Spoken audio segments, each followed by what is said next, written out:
We will go ahead and get going here. Good morning, and thank you for joining us this morning at our City Council Budget Development Meeting. We'll go ahead and get started. Ruth, could you please call the roll? Yes, sir. Adamson? Here. Gray? Gina? Here. Johnston? Here. Lurick? Here. Anand? Here. Platt? Here. Thank you. We'll move to agenda item number 2, which is fiscal year 2020 budget development overview. Finance staff will give a brief overview of the budget development items related to creation of the city's fiscal year 2020 budget department presentations will be given at this time. Good morning, Mayor and Council. Ashley Welsh, Senior Accountant in the Finance Department. Joyce Stroshine, Chief Financial Officer for the city. So we have a few, just a few presentations today. We're going to try to get through them quickly. Most of the ones that we're doing today affect interfund charges, so that's why we're doing them first. So if there's decisions to be made, we're just looking for some guidance as to how to build the budget. So we're going to start with Mayor and Council.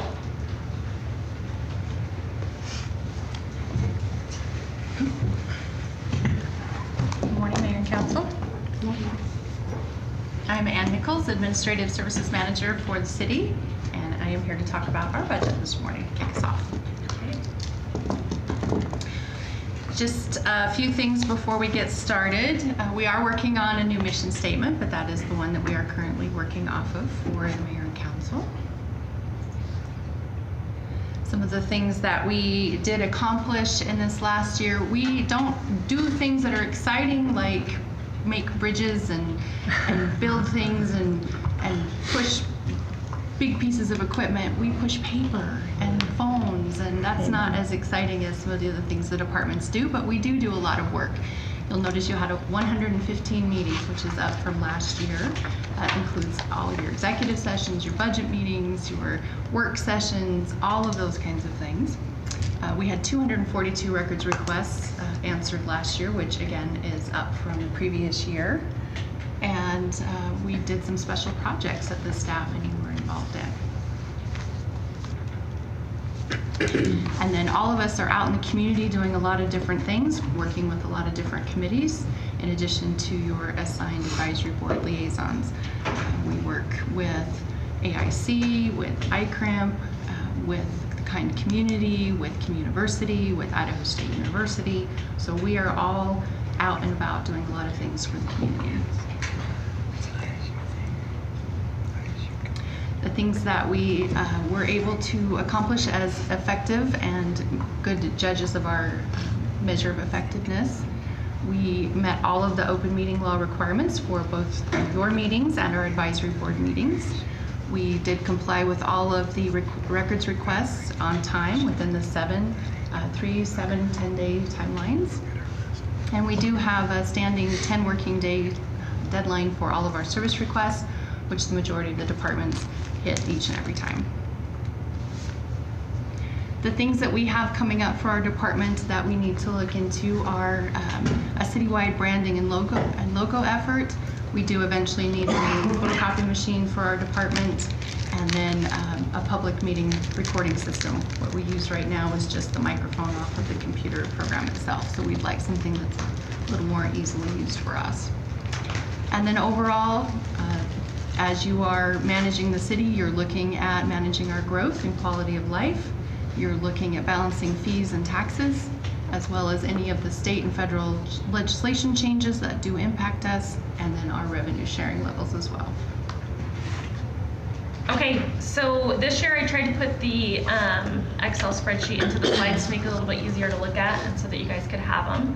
So you can see personnel and wages went down. That was due to a budgeted retirement in FY19 that wasn't in 20. So there actually is an increase overall to the wages. You'll see the -13, but it's actually an increase. You can see that they are 75% of their budget is labor. And they have 4.5 employees, 6 council members, and a mayor in the office. And then here is their operating. You can see it's held pretty flat. just kind of movement in between those lines. If you guys have any questions, just spit them out. And then Ann will go over some of the increased requests. Since this is an election year, it is time to deliberate on whether or not you would like to do raises for yourselves and the mayor. We do have to have that published by August 22nd, so that is something that does need to be decided at some point during your process for determining the budget. I know we've approached that with you before, but just as a reminder, that is something that needs to be done. We are requesting $60,000 for a citywide branding and logo consultant. Right now we do have a logo that is used by the city, but it is not used consistently across all departments. It was developed over 25 years ago, and that logo has had some license taken with it. It's had color added to it. It's had sparkles added to it. It's had a lot of different things added to it that don't officially make it the city's logo anymore. And so we would like to come back to a central logo. We are a company. We do employ people. We do provide services. We may be government, but we are a company, just like any other company out there. We want a recognizable logo that all departments use consistently across the board. We want specific fonts. We want trucks to look the same. You know, we would like a branding logo that is citywide, so that patches and stickers and distributed materials are all done exactly the same, so everyone can look at that and say, that's the city. So is that Yes. a personnel request, Ann? That is not a personnel request. We would like to go out to an RFP and get a consultant. So that's just determining what the logo is going to be, not implementation? Correct. That will be to get us an actual branding package so that we have something in hand that we can pass out to all the departments that says, here is how you're authorized to use the logo. Here are the fonts that you can use. You've got these choices. And we would like to be able to do an RFP to get a consultant to give us some options that we would then bring to you. Logan did such a great job with the flag. Why don't we just let him do it and give him a raise? Logan is the one asking to please let us hire a consultant so that we can do this whole branding effort.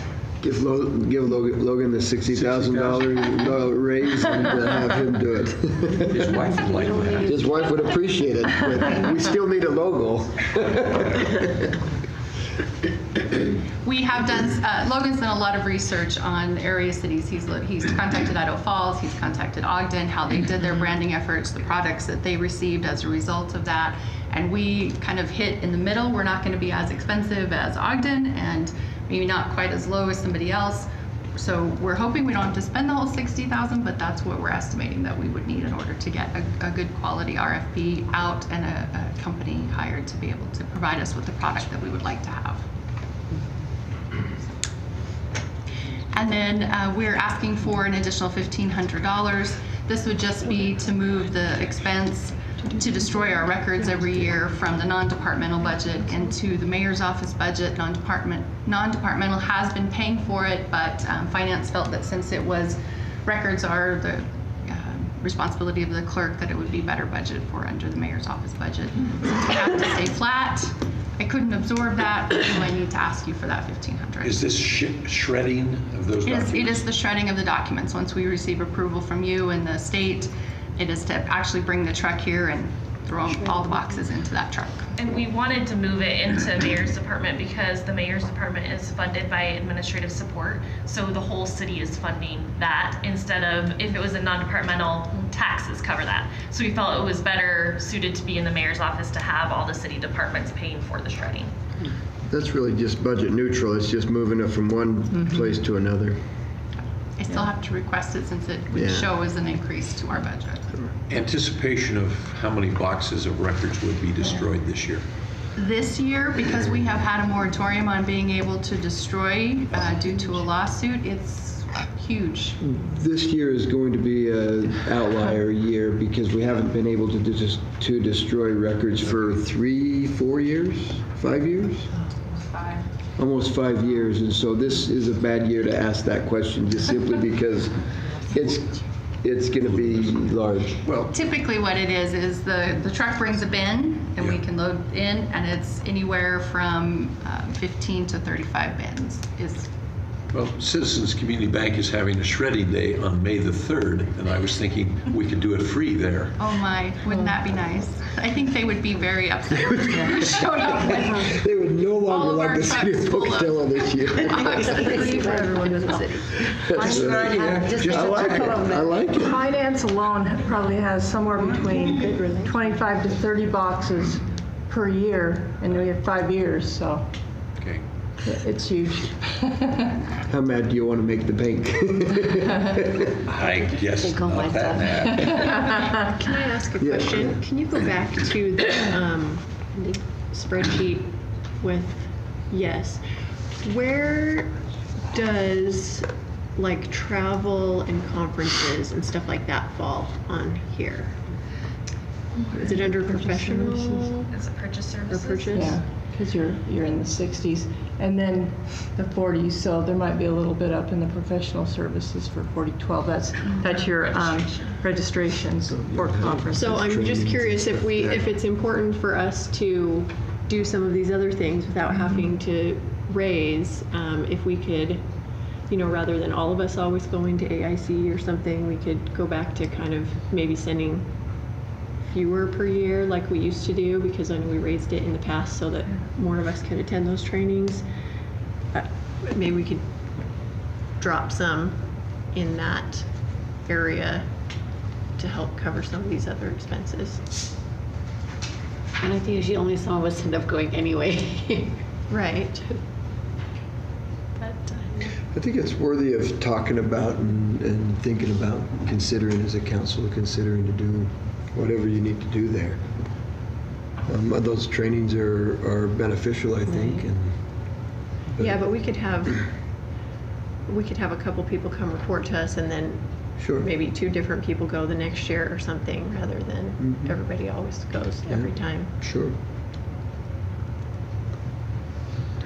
I don't know what you guys think about that. I'm just throwing that out as something to think about. Can you explain those changes in the budget from 19 to 20? Yes, a lot of it is really just a shuffle since we have to stay flat coming to you from last year to this year. Really what I'm doing is just shuffling between line items because some of you were requesting more travel. I have put more money into the travel and training budget because there were... Where's that reflected though, Ann? Where, again, it's up in the professional services and in the purchase services. 4012 is a professional service line item. It's the registrations that we pay for all of you to attend the AIC trainings, the DEQ trainings, and any of those other things that require a registration fee. And then the purchase services is where we pay the hotels and pay you for your travel and meals. Could we get like a breakdown on that? Because I know like I enjoy going to those trainings, but maybe if I saw what the actual total was, I might feel differently about it. I have it right here and I'd be happy to put those in your box. Okay. Absolutely. Good idea. You bet. So we're just looking for guidance on the requested increases. If you want to have us add it to the budget now. So I have a quick question before we do this. As we're moving through this process, we know at the end of the day we're going to be looking at if there's any money available, we're probably going to be looking at trying to help employees and put an emphasis on employee pay and stuff more than we have in the past. Are you asking if we put this in the list that we could talk about at the end of the day? So we're asking, do you want us to put it on the list to talk about a tax solution, or do you want us to build it in the budget? List. Well, we can just go through there. On when maybe you might want to split it up on your mayor and council raises. Put that on a list. I Put that on a list. In FY18, we did a 5% increase Okay. in FY18 to mayor and council. Well, and the other thing is you've currently approved 2.5% to your employees in general, okay? And as an increase, I would recommend not getting too far out of line with what you're doing there to what you're doing for the mayor and council positions, at least staying in line with that, isn't it? Well, that's why Why we don't had we to raise put it so that- much last time, because Well, that's because we hadn't done it for years, yeah. When we- And it was yeah. kind of low. So council, why don't we put the mayor and council raises so we can at least have a discussion on it on the list, not on the budget? Yeah. Can we separate those two items? Mayor you and can- council, you mean? Council as one issue, mayor as another. You Yep. could do it, absolutely, if you'd like to do that, you can. I would recommend the citywide branding. I would recommend putting that into the budget. That's something I think is important for I the think city it's to very do, important but also. What is your thoughts? I agree that it's very important. I think we are past due for doing that, and I'm glad that we're looking at it for sure. Rick? I'd rather see it on the list. Linda? I don't think that's enough money. Linda? I want it in the budget, but I agree with Rick, it might not be enough. I agree. I think it's important. I don't know about the pricing. I don't know what the cost would be. So if you guys have done the research and you think that's a good number, then we'd go for that. I haven't done- Let's, But I do see the value, and I think it's really important to do that. And so remember, if we add it into the budget, we had, those different sections in the tax solution, the things that you added and then things that you didn't, and whether it had a property tax impact or not. So if you add this to the budget, you'll still see it during tax solution, so you can decide if you want to throw more money to it, if you want to take it out. I mean, that. so why don't we add it to the budget then, and then we can have that discussion on the total dollar amount and Yes. I think Logan has done a lot of work. Logan and Ann both have done a lot of work to get this number, and they're fairly confident that this is a decent number, but Well, and we can have want them as take a look many at it, things and we want to in make the it right. administrative support transfer that relate to the city as a whole. This would be something that is important to all departments, right? The branding. Absolutely. So, and then I would recommend the 1,500, you just make the transfer, make it Yeah. I think so. personal. I Okay think with that. Budget neutral, it's not changing anything at the end of the day, so. Okay. Any other questions? I'll make sure and get those copies into your mailboxes for you. Thank you. Thank you, council. Thanks. Okay. One done and 50 to go.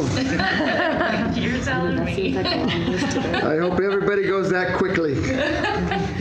All right, so we're moving on to finance. This is our mission statement for finance, and basically it's to provide timely, accurate financial information, especially to our decision makers, so that they can move down the road in a proper manner, and also to provide the reporting requirements that are needed statewide, federal-wise, everywhere. So that is our big mission. Okay, this is just some stats on what we do in a given year. So we have 26 city payrolls, we have 12 retiree payrolls, and the following annual reports, the comprehensive annual financial report and the citizens financial report, the service level report, and of course, in order to produce these numbers, like when you see what you just saw with mayor and council, that is where we get that is from the budget digest that we have built through extended reporting, so we can generate that information and you can know what happened the prior year to what happened the current year, as proposed for the current year, coming year. Anyway, so those take a little bit of time, but we do probably 6 to 7. I would say that's a good estimate of how many we end up producing throughout a budget season. The new budget book. So we have 2 budget books. We do the one. Do you have that here? Okay. We do this one, and then we do what I call the detail one that has all the detail line items as a document that we can work off of, and departments usually use that information the most. Then, of course, in September of every year, we file the L2 form so that we can levy taxes. The road and street report, that's always due in December, and that's another requirement for our highway, from our highway department. And okay, census reports, general and police retirement, those are annual ones that we have to do. The development authority, we have 12 monthly reports, and then of course we have for balances and income and expense statements. And then we have the annual financial report for them as well. Okay. Then we also have bank reconciliations. We do 12 of those a year, and same with investments.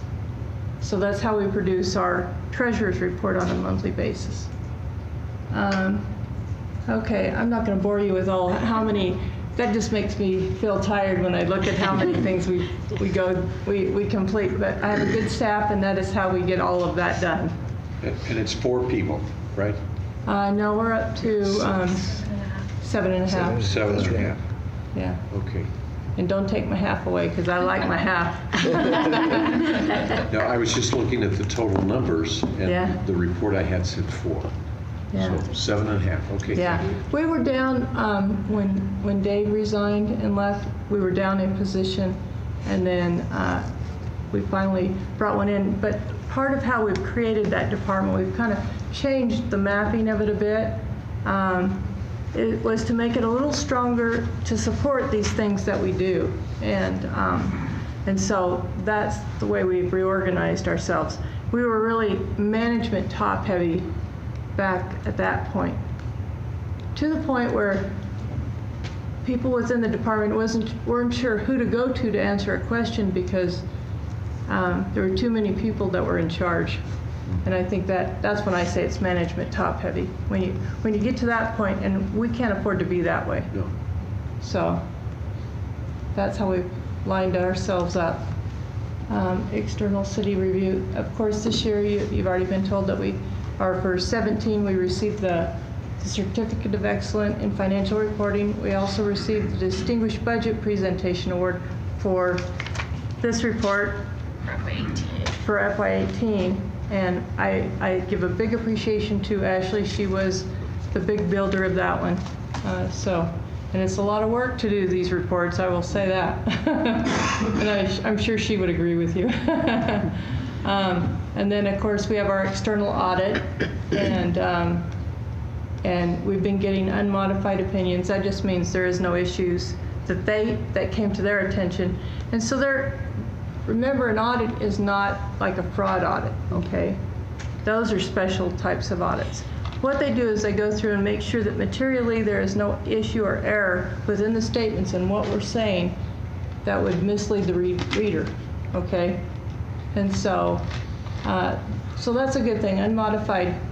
They used to call it unqualified, and I did not like that wording, because I thought, what is that saying, that your auditor is unqualified? No, it's an unmodified. It just means they're not making an adjustment for what they've seen to what they believe should have been seen. Okay. Then we also have the external audit for the PDA that we're in charge of managing through. And they've also received unmodified opinions, which is good. Issues and concerns. The Finance Department is continuing to develop policies to educate and facilitate controls regarding levels of authority and management of funds, while creating an external tone of accuracy and transparency in reporting to the city. I'm not sure what you're saying. What we're saying there? Yeah. Well, I look at it this way. I mean, I think of the big moves and the big things that we've done in the last few years that have had major impact to us financially. The retirement transfers, when we budget for them, we move them in. That gives a sense of transparency, because now we know when we budget, when we talk about budgeting for a transfer or for retirement, we're actually doing that, okay? We are putting, even if the retirement doesn't go through, because an intent to retire is not a resignation letter that I'm going to retire. And that's what we have employees do, give us the intent so that we can budget for it. We also just came up with the grant policy and procedure manual, Yeah. so that we can hand that out to department heads or anybody that's in charge of grants, so that they have an idea of what we have to follow, because we are actually in charge of the audit of that. And so we want to make sure that everybody that's asking for grants and getting grants are following the correct requirements. We're looking at other things to help make the city more transparent, different reporting options to get information to you guys and out to the citizens. So that's kind of what that is about. Yeah. just getting more information out and how we can do that in a little bit of a better way. And the same with we're applying now the same idea with retirements to the capital. So if I budget for a capital item and let's say for whatever reason it doesn't happen, then I move it into capital improvements fund. So then I don't have to budget for it again. So we're being transparent to the public. And that, in other words, we're not just allowing for added authority to be in a fund, and then the department has a lot of flexibility. What could they spend it on, right? We make sure the follow through. That's the transparent part, and that's how we're trying to educate both council and your department managers so that they know what's expected and what they can what is flexible within their budget. Okay. So that's the transparency part, in my opinion. I'm amazed at all that you do, but let's take, for example, we've got a lot of department heads here.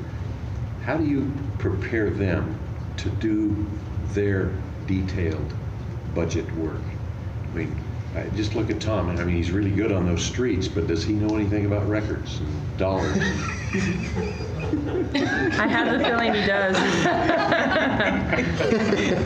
And I'm not picking on Tom, but I mean, Well, this is amazing what happens. Our staff is always available for anyone who has questions. So if they have questions, and my staff is familiar with all these rules and everything and navigating it. So, I mean, it's just one of those things where if you aren't sure what you're supposed to be doing, then you contact one of us and we will guide you. Or if we see issues, let's say in processing a bill, we will contact you. Hey, the proper way to designate and to give us information so that when we put it into the system, it says what we think it should say. That's transparency too. And so we provide that support to all departments. That's why we're a part of the administrative support transfer, because basically we're here to serve the whole group.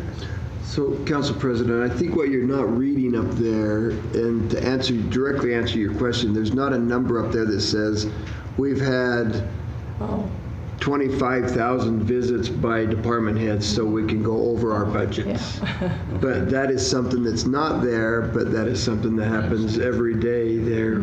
We have a department heads going in and double checking to make sure that they're doing the right things with the budget, if they have the authority for this or if they or that, if something comes up. And so that's what you're not reading up there. And that's precisely right. So. Ashley's been meeting with departments for the presentations for today, and so we just kind of control it. That's why we don't you can't go in and just add whatever you want to your budget, which is how we used to operate, but we used to always have a tax solution that was way out of control and we couldn't, we had to bring it back in.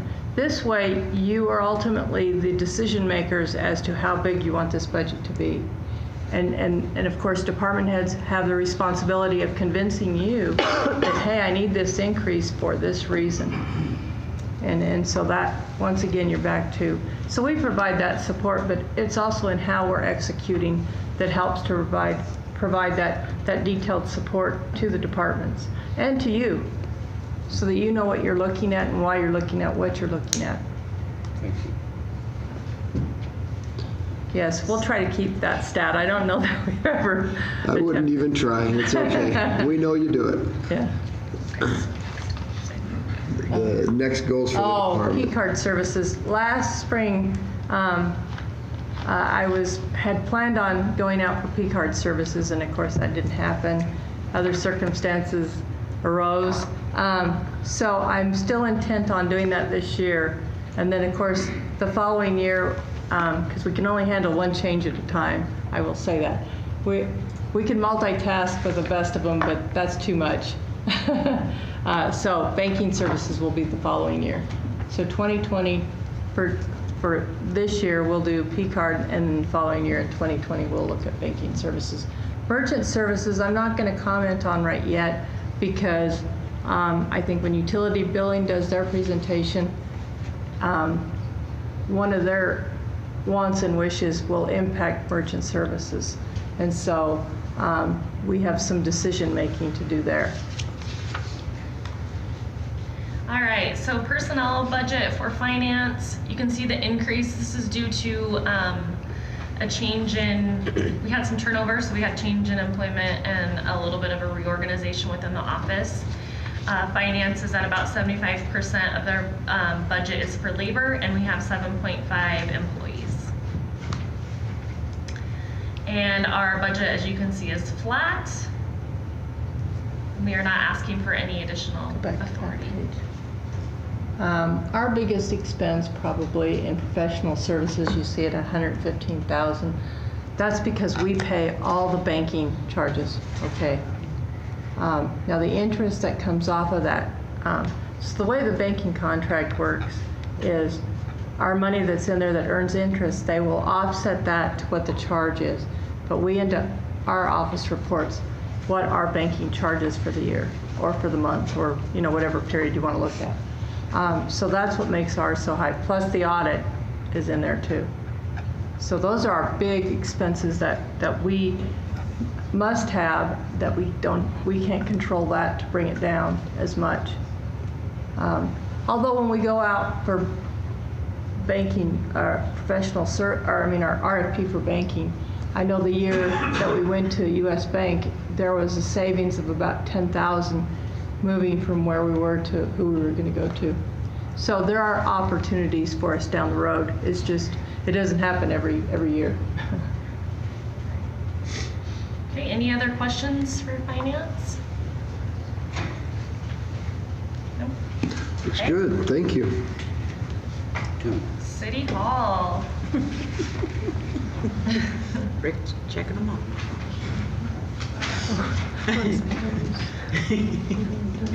Do that. Yeah. 200 to go. Good morning, Mayor and Council. I get to have two hats in this show today. First of all, the City Hall Department, custodial and facility maintenance, that's a task that I was given in 2012, and so we continue on with that. And with that, I'll start the presentation. Our mission is to provide cleaning and maintenance for the facility, housing City Hall and the Police Department. Additionally, we have city-owned facilities that we also service with cleaning and some maintenance requirements as needed. Some of those departments, we go to Transit Department, we go to the Sanitation Department, the zoo, some of the police stations, substations, and fire department occasionally. Any place that is needed, we try to service them. Our service output and summary is we have 4 full-time equivalent positions and 1 part-time position. We clean and maintain in excess of 150,000 square foot of buildings. We do that operation 52 weeks a year and 7 days a week as well due to the needs in the police department. Service measures of effectiveness and key accomplishments. We have efforts to try to refurbish the cosmetic character of City Hall. The building's been our municipal offices for the past 25 years with minimal upgrades, but we have done things such as renovation of this room in the past. Our custodial staff offers services to all city departments that request assistance for the in-house services. And the external buildings, that's our transit, zoo, buildings such as that, are charged for the actual expenditures that are connected with the services that we provide. Our staff tries to respond to the services in a timely manner. We provide specialized cleaning for departments. I've kind of mentioned that previously.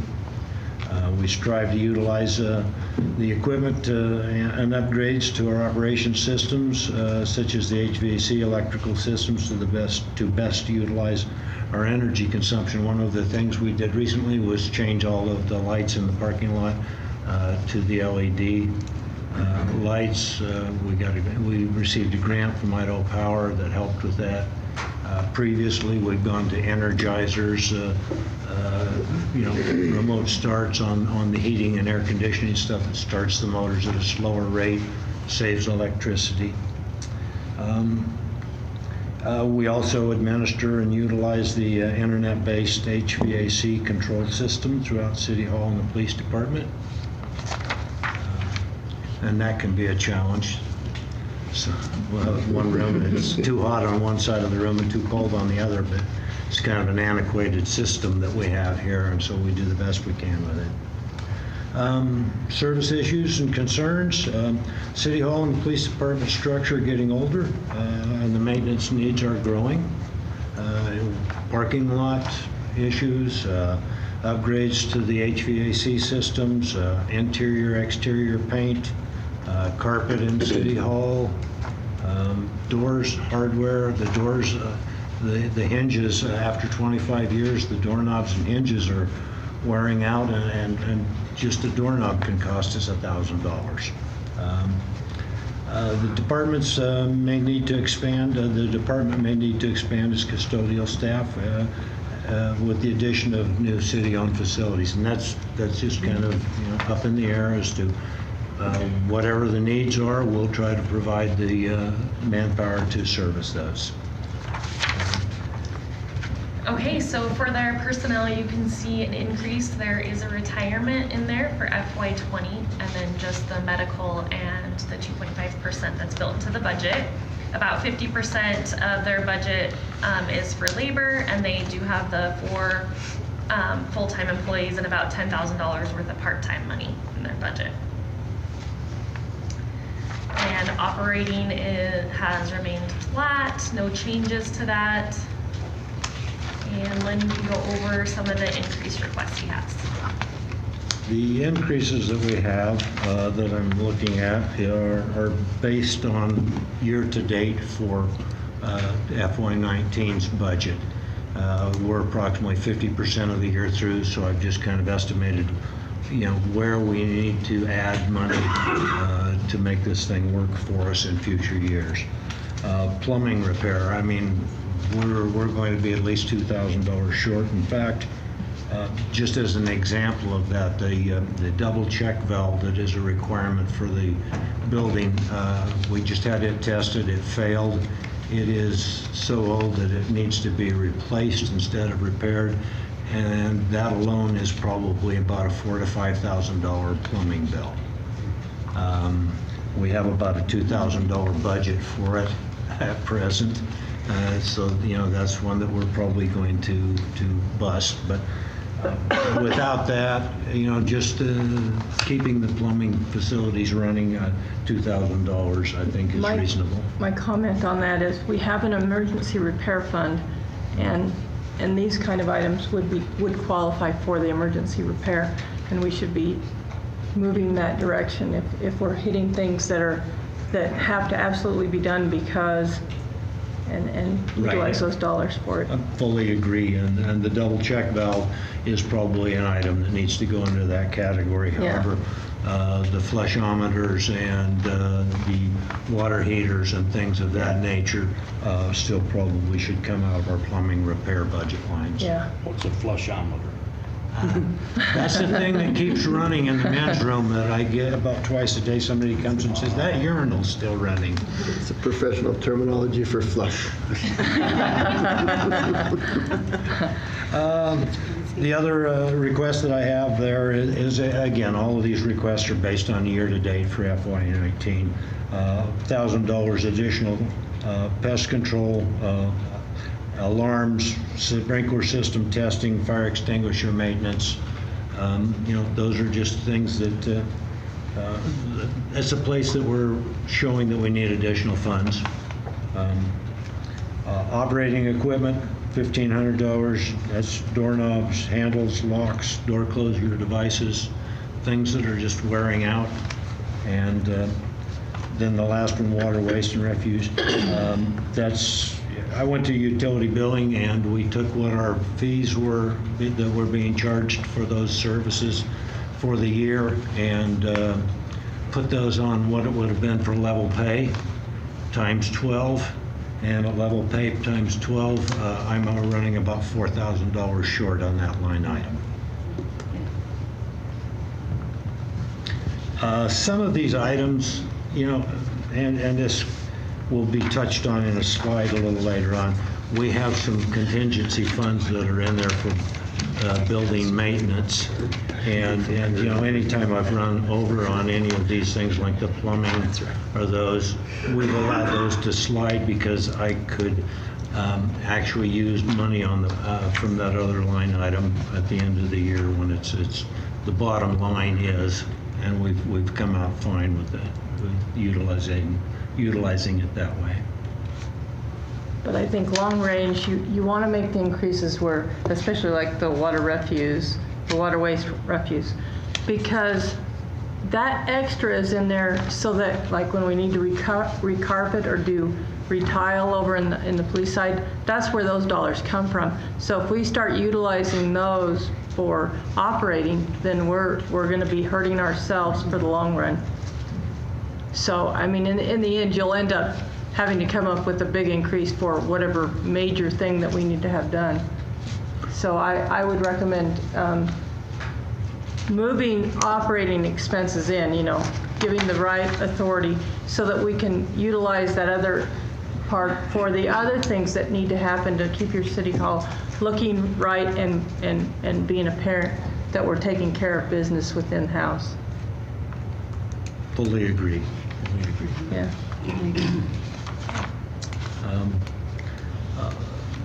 There's no user fees associated with this department. And the external buildings, services are billed for the actual cost and reimbursement through the interfund. So we are just looking for the additional authority requested, and then just to continue the guidance to move the unused capital so we have a contingency built into this department to fix City Hall. If we don't use it, we just want to move it into the capital acquisition so that it can be used at another time. So at one time we were talking about some expansion and this sort of thing, and accessibility, locking, and other things.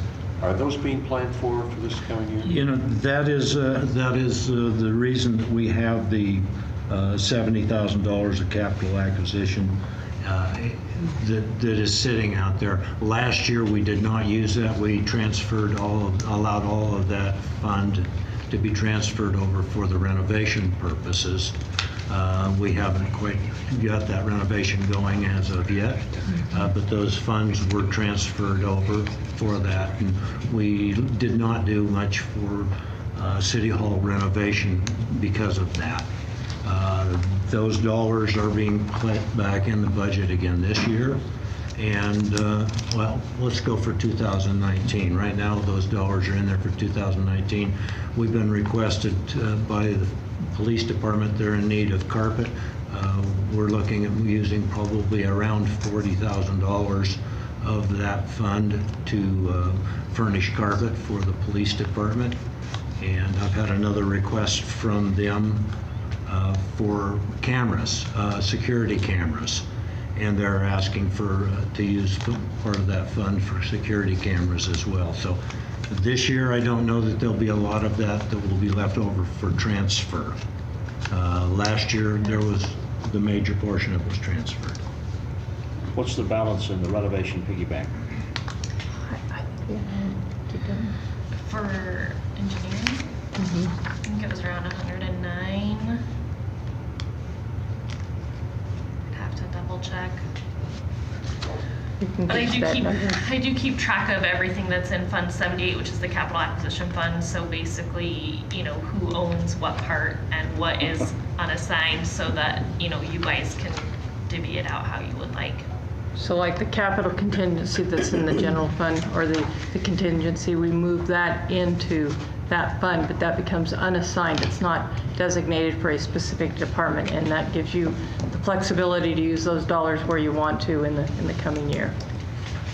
So we're just looking for some guidance on these requests right here. I have a couple questions. Yes. First of all, I may have been confused by what I thought I heard, so help clarify for me. Okay. So when our council president was asking about the money that was set aside for doing some of the changes in security renovations and stuff Yes. like that, did you say it was in the budget, but we're carrying it over, but then it's in the budget again? Okay, that was kind of twofold. I was talking about last year's budget. We used very, very limited amounts of that so that we could carry it over and put it into the capital contingency fund.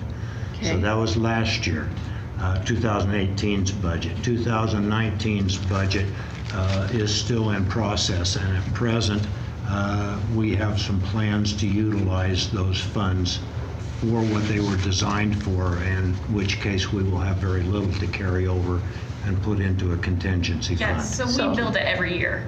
So it's not really a build for a specific item, it's to help manage the facilities, which is City Hall. And so it's a continued designation for those dollars, but then we don't allow it to be used for, that's why we don't allow it to be used for operating, or we shouldn't be. Because then we lose the color of what that should be, you know? And that's why we move it into capital improvements fund, so that we can then use those dollars for the intended first purpose of when you first designated those dollars, okay? So, Does that answer? yeah, sorry, I have a hard time remembering back from year to year every that's single all right. department, but we did not then It gets increase for worse. extra for that. That was just in the normal. Yeah. Okay, I gotcha. Okay, thank you for clarifying that for me. Then my other question, I have two more questions. What doorknob do we have that costs $1,000? Is that one of the keypad ones, or?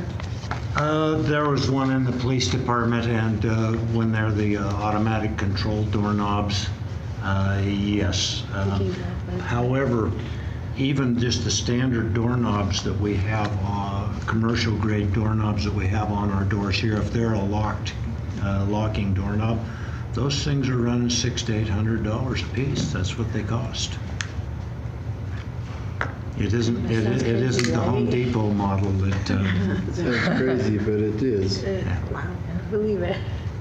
Okay, that was my second question. My third question was, well, I never visit the men's restroom. I've never been in there. So I don't know probably about the running. wise. Yeah, I think it is. But is part of our utility issue because we have running things, or why? What is the reason for that, do you think? Do we just have more people in here that are coming and going and using water, or what? I think it's rate hikes. Okay. That it hasn't been increased in many, many years. Okay. And so we've Yeah. just kind of been absorbing it within the budget with other savings. Right. And so now I think he's just trying to bring it up to what we should be. Okay. But I Makes think sense. that So is it's a not like we culmination have- of multiple years. Our usage hasn't skyrocketed. Yes. Or, No, Yes. no, our usage hasn't skyrocketed. Okay. It's Okay. But on average, Thank your you. utilities have been going up by about 4% a year. You know, I mean, it doesn't take long to build an amount that you're kind of in a shortfall bucket because you haven't been accommodating for each of those increases each year. Okay. And I believe that budget line is probably $14,000 anyway. So, you know, the increases have crept up on us, and it's time to make it right. Increase it. Okay. All right, council, what are your thoughts I have no objection to those increases at all. in the budgets? We can add in the budget. I assume that would be the right place for it, right? Can't see and heads nod. I would put them in the budget. Okay. and we would follow your recommendation as far as operating versus the other. Yeah. What Joyce was saying earlier about not. I think it's on the Yeah, next they slide. were- Oh, yeah, so your Just that. contingency will remain the same, and it's just Okay. a City Hall contingency for any repairs that are needed to the building, and we'll just keep that the same, add these to operating. And these costs actually get passed on to the users of the custodial staff. So it's, And to give you an idea of magnitude, I remember when they recarpeted City Hall, and they had to grab dollars from multiple areas in order to cover the cost because it cost that much. So $70,000, you know, is not going to take you full a really big Job. expense. And so we have to leave that alone. Otherwise, we will be in trouble down the road when we do have to hit something because it is a detriment not to respond to it. Yep. Okay, you Any clear? other questions? Yeah, I'm clear. I think we're good, thank you. Okay, now we'll move on. Lynn's gonna stay up here with us for building. Okay, second half. Okay. Our mission is to promote building safety through code compliance, assist citizens, contractors, design professionals, in completing successful building projects, enhance neighborhood quality of life, and assure that Pocatello is in compliance with state requirements for building electrical, plumbing, and mechanical codes. Some of the output summary, the building department processed 3,381 permits in 2018. That was up from 3,070 in 2017. Building inspectors completed 4,727 inspections in 2018. That was down from 5,140 in 2017. The building department has contracted with the city of Chubbuck to provide inspection services. And we did 337 permits for the Chubbuck. That was up from 268 in 2017. Of those numbers, 103 for plumbing, 234 for electrical, and the results added $31,390 in revenue to the 2018, which was down considerable for Chubbuck, from our revenue from Chubbuck from $78,847 in 2017. Reason for that big drop is they had a very large building, the ICCU building came through in 2017 that had a lot of funds associated with that. Building department issued 132 new single-family dwellings in 2018, and that was up from 99 in 2017.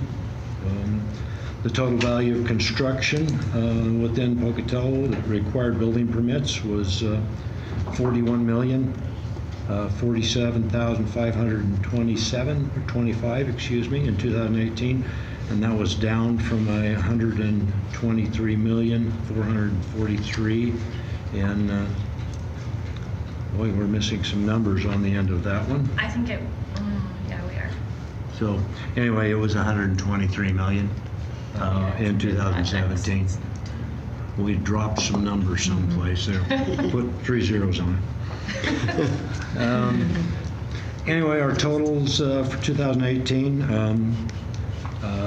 593,790 in revenue, and just about 593,666 in expenses. So we broke even.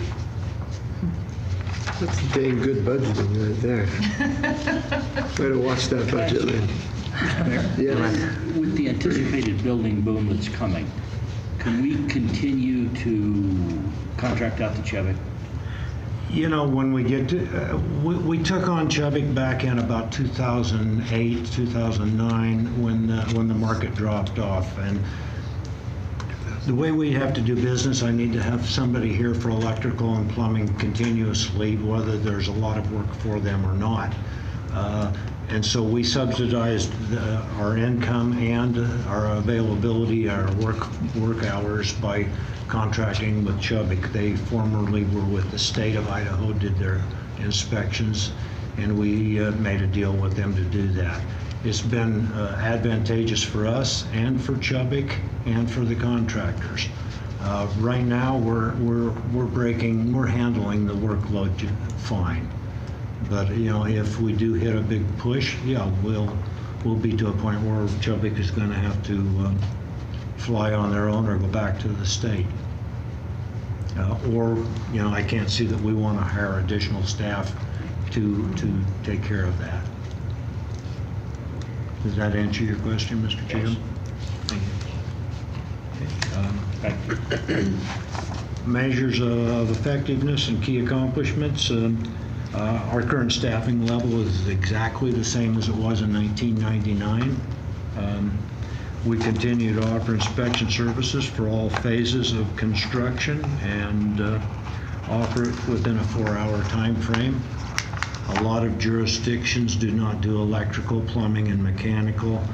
They farm that out to the state and only do building inspection. But it's a real asset to our customers for us to have a full staff. Sometimes with the electrical inspection at the state, it could take them 2 or 3 days to get there instead of us being there within hours. We have a fully certified staff, including our permit technicians.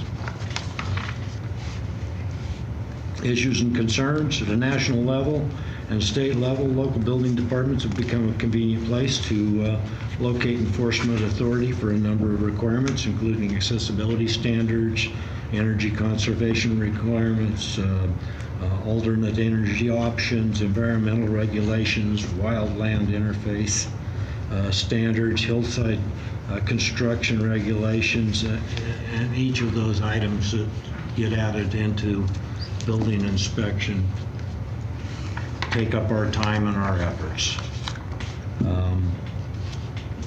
Issues and concerns, it's a challenge to ensure building projects meet the adopted standards and still allow property owners and contractors to obtain the product that they desire at a cost that they feel affordable and comfortable with. And well-built buildings are an asset to the community. They'll remain safe and sound well into the future, and adequate building codes and competent inspection practices assure that outcome. Okay, so personnel costs for building, you can see the increase is due to a retirement and then the medical and the 2.5%. 85% of their budget is for labor, and they have 6 employees. And the operating budget has gone down by $20,000. That $20,000 was a one-time money that he was able to use for some hardware and software for last year. So just took that out of this year's budget. Okay, no requests. And no fee increases. Yep. So any questions? Council? Okay, I'm going to do, It's Laura? amazing that they've been able to continue with the same size staff since '99. Especially with the increased responsibility coming from there. So Congratulations. Lynn has done run a tight ship talk there. about Why are efficiency you right proposing there. no fee increases? Why am I proposing no fees? Gosh, I don't know if I want to go to a personal philosophical point of view with you or not. I feel like the people that are utilizing our service should be paying for our service, and I don't really feel like the taxpayers should be subsidizing the service for construction inspections. That's my personal point of view, and we're breaking even. Actually, usually we make considerably more money than we have this year. And in fact, in 2019 will be a very good year for us with the fees that we're obtaining from the LDS Temple. And that's unless it's directed otherwise, that's what I feel is fair for the public. Just out of curiosity, what type of inspections are being done right now in the North Gate? None. Because it's all infrastructure? It's all public works or infrastructure. So who checks that? That would be our engineering department. Okay. Lynn, is there any consideration to looking at as we're growing, increasing the fees in Chubbuck to continue that inspection? Right now, the agreement that we signed with the former council and the council with the city of Chubbuck was 75-25. The permits that are sold in Chubbuck sells them, they track them, they call them into us. They take 25% of the fees, and we take 75% of those fees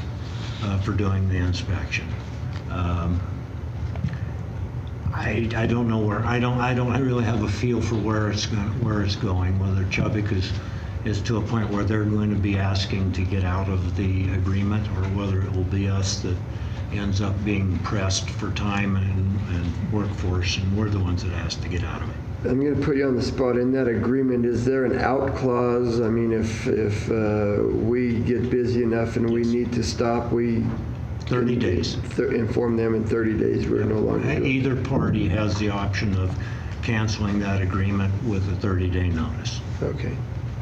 Sounds good. Okay. Anything else? Are the fees that are charged the same between Chubbuck and Pocatello? They are. Chubbuck seems to mirrors our fees all the way down the line. Same work in Chubbuck and getting 75% of the income. Yes. I think we should raise it. Down there. But we are not doing any of the paperwork. We're not eating up any of our administrative staff's time.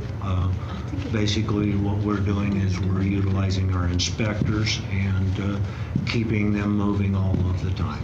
But they're bearing the administrative costs. They're bearing the administrative costs and recovering 25% of the fees. So they're just taking 25% for administrative costs and things like They that. issue the permits. Again, you know, if there was a mistake out there, these guys are actually, the inspectors are working from them. If there's a legal issue, it's going to be their legal staff that's going to have to defend that.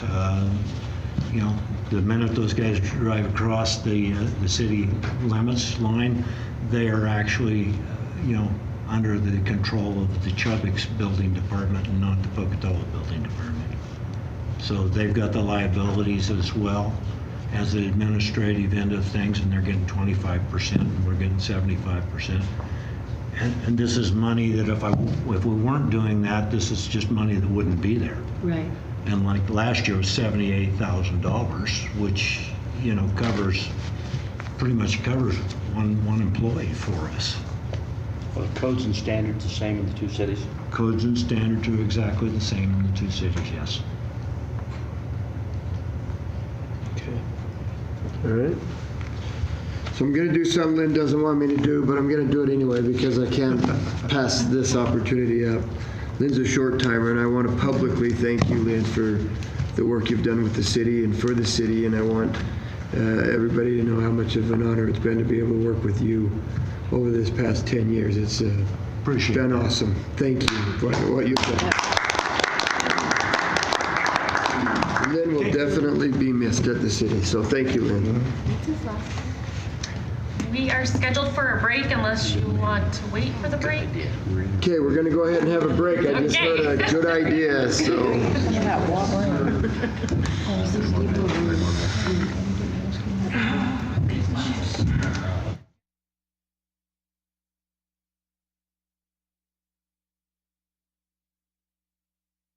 The others have. I bet you can't do it.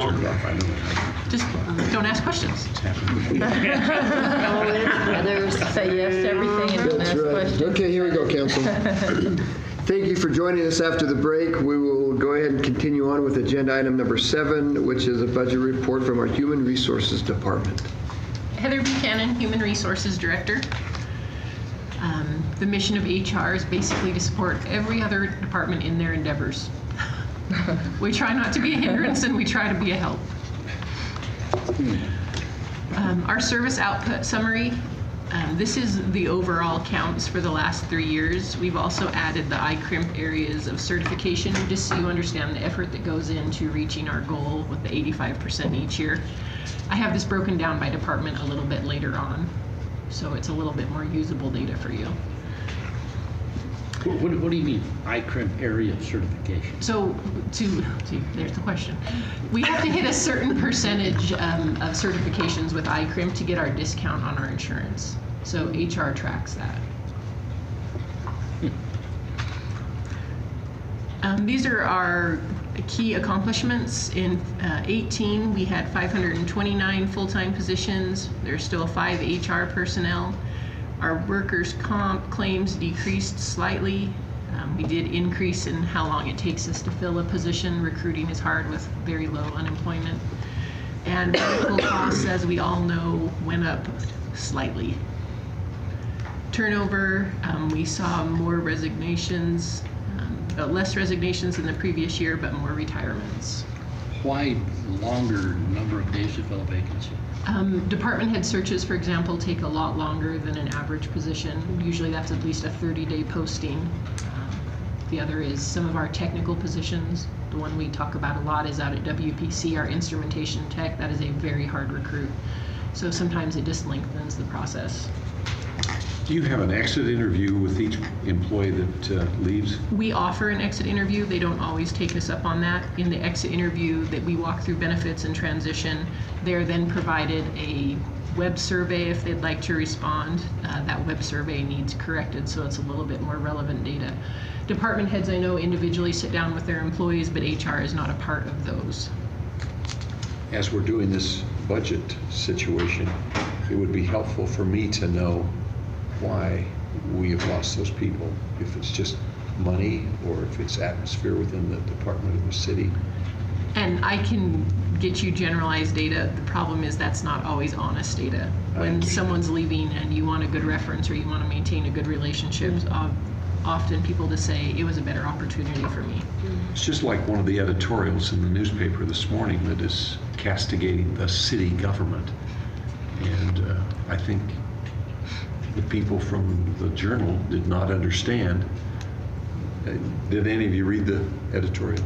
It was talking about the situation where the historical committee did not let somebody speak, but those same people came to our city council meeting and spoke. I mean, we're receptive.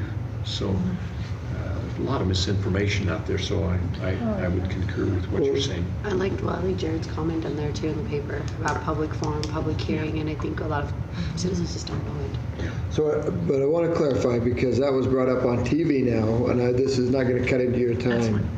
The HR or the Historic Preservation Committee did exactly what they were supposed to do. I understand. They followed the law, the ordinances, everything to an exact, and so for them to attack them is incorrect, and for them the paper to attack the city is also incorrect because things have been done exactly the way they're supposed to be done, and so.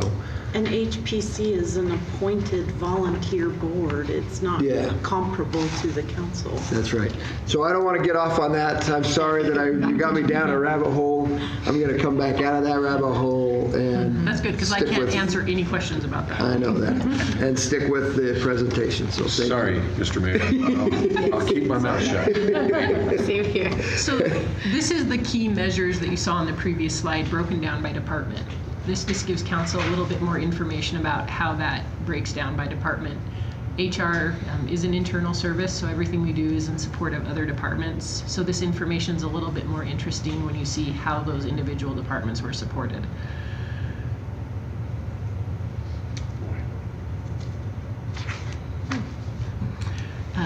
Issues and concerns. As we know, recruitment is always tough. It's especially tough in the police arena right now. A decrease in interest in joining the field because of just the environment in which police officers are working. We're also running into the challenge of, as marijuana is legalized in states around us, it is still not legal in Idaho, and there is a post-certification requirement that says it has to be so many years, so we're running into problems with people that are using it legally in other states, but it's still illegal in Idaho, so they can't work here. Healthcare, I think we've made great changes in our healthcare system. Benefits here at the city, I think we'll start to see hopefully better numbers. It maintains a national problem, so it's worth mentioning. Legislation, we've seen some interesting things popping up in the workers' compensation world. Cancer claims and PTSI, we're unsure of how these will impact our overall self-insured fund, but we are keeping a very close eye on it. But it could mean drastic changes in how we operate in that area. And the last is compensation. We all know it's tough we all hear that market number.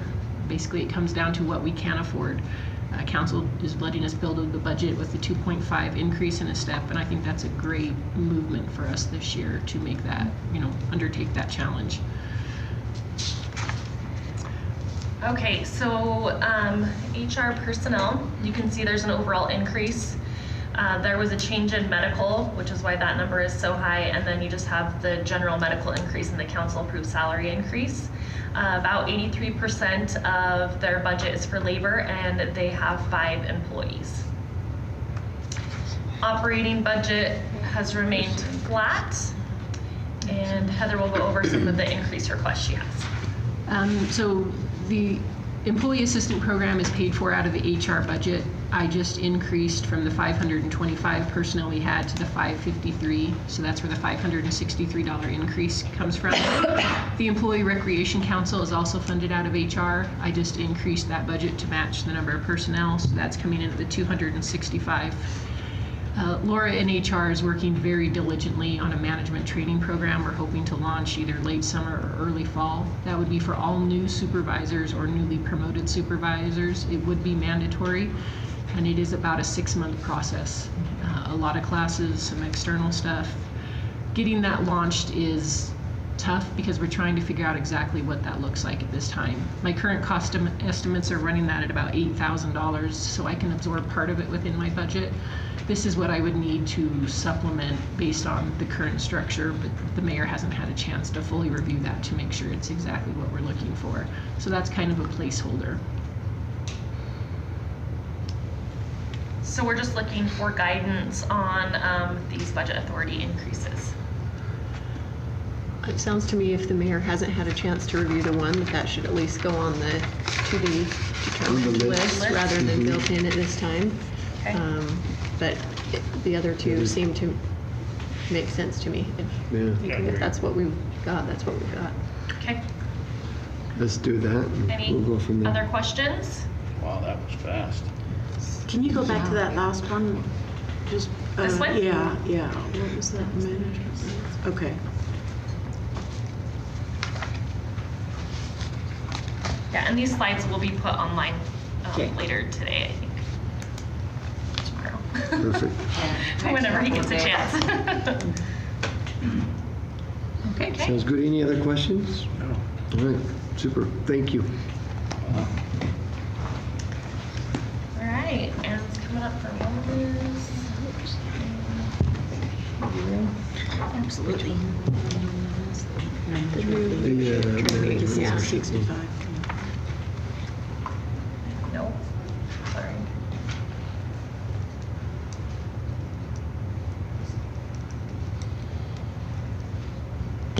Ann Butler, Safety and Wellness Coordinator from HR.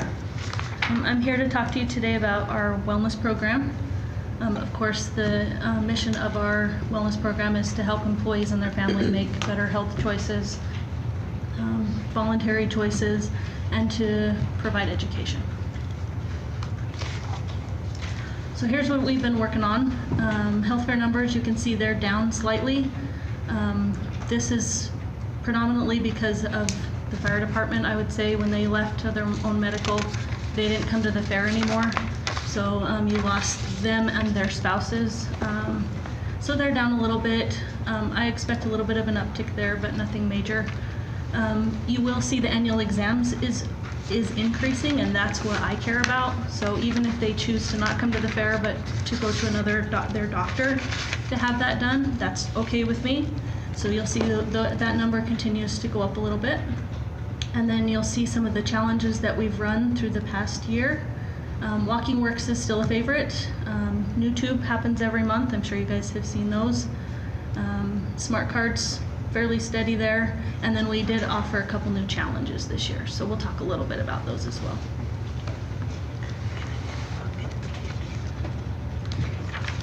So in general, we are holding fairly steady between 34 and 44% participation rates, which is what we're looking for the type of wellness program that we have. Of course, the health fair is still probably the gem of our program for employees. That's the most important thing to them, and it should be. Mammography numbers are still at capacity. I would love to have 2 buses there. That's not in the cards, so we'll do the best we can and get as many employees up to the other facilities as needed. Will the new Portland mammography van speed that process up? I don't think it'll speed the process up. It's a better product, a better mammography, but I still expect it'll be about a 15-minute window. I was really hoping they'd make it to the fair this past year, and they were about 3 weeks behind us, so it will be there this year. We did offer 3 brand new challenges this past year. They are shorter challenges, so they're about a month long. Our financial wellness, Show Me the Money challenge, March Mania, where we give up sugar and junk food, and then Summer Savvy, which is one we're registering for now, and it's our summer bingo program. I got great reviews on it last year. It's pretty simple for employees to engage in, so I'm looking forward to that. This was just a reminder for you guys about the different types of wellness programs that are out there, and if you want to pursue one of those, you'd have to let me know. Right now, we are definitely right smack in the middle of a traditional wellness program. We do have a few components that run into those results-driven wellness, and then of course we have a few programs that are really feel-good programs. We're not getting a lot of data out of them, but they are important to employees. So our ratios are holding steady there on kind of the incentives we give out. It's mostly activity-based, but we are focusing a lot on education as well. These are some of the reasons, of course, that you would want to have a wellness program, and I talk to a lot of cities and counties all the time about what we're doing and why it fits our employees. So I won't read all those for you. Currently, the program only offers carrots, so we have really no sticks built into the program. We're really just encouraging them to participate. Of course, in October, we will have our first slight stick, I guess. Nurse case management will go into effect for those employees that need a little extra help, and Blue Cross will handle that. It won't be handled through the wellness program in any way. Issues and concerns, of course, same as Heather. We're still looking at a few of our claims driving our rates up. That's always something we're looking at in the wellness program, if there's anything that we could do to curb those. Sometimes we can, sometimes we can't. New employees, we've had a lot of turnover, so we are branding the program to a younger workforce, and that's been a change. When I initially we started the wellness program, our workforce was definitely a little bit older. And then the other thing I guess I should keep you guys aware of is we have had some new gym facilities open in the community, and that has had a huge impact on our employees requesting health club reimbursement. So right now I think I can absorb it, but in the future I may be coming back to you saying, holy moly, we've got a lot. Do millennials, younger workforce, want something different out of a wellness program than older employees? I think the way they incorporate wellness is different. They're a lot more technology savvy, so they might want an app on their phone. They might want to run things that way. For the most part, I think we're doing a pretty good job engaging them, but this is our opportunity to curb some of the chronic conditions now instead of later. So a lot of, an older workforce, if they have bad knees already, by the time they're here, there's not a lot I can do about that. But now we can work on some of those things. Mr. I have a quick question. Yes. Do you see any benefit of having like a educational talk through an occupational therapist? Because I'm thinking like people who are doing like the lifting and the bending and all of that, and getting someone who has the knowledge on what is the right way to do it is quite preventative in, chronic back pain and all sorts of injuries that are related to work. Absolutely. We're doing that not only kind of through wellness, but also through our safety programs. Just, hey, here's how you lift these, when to ask for help, how to properly lift. Absolutely. Those are all key.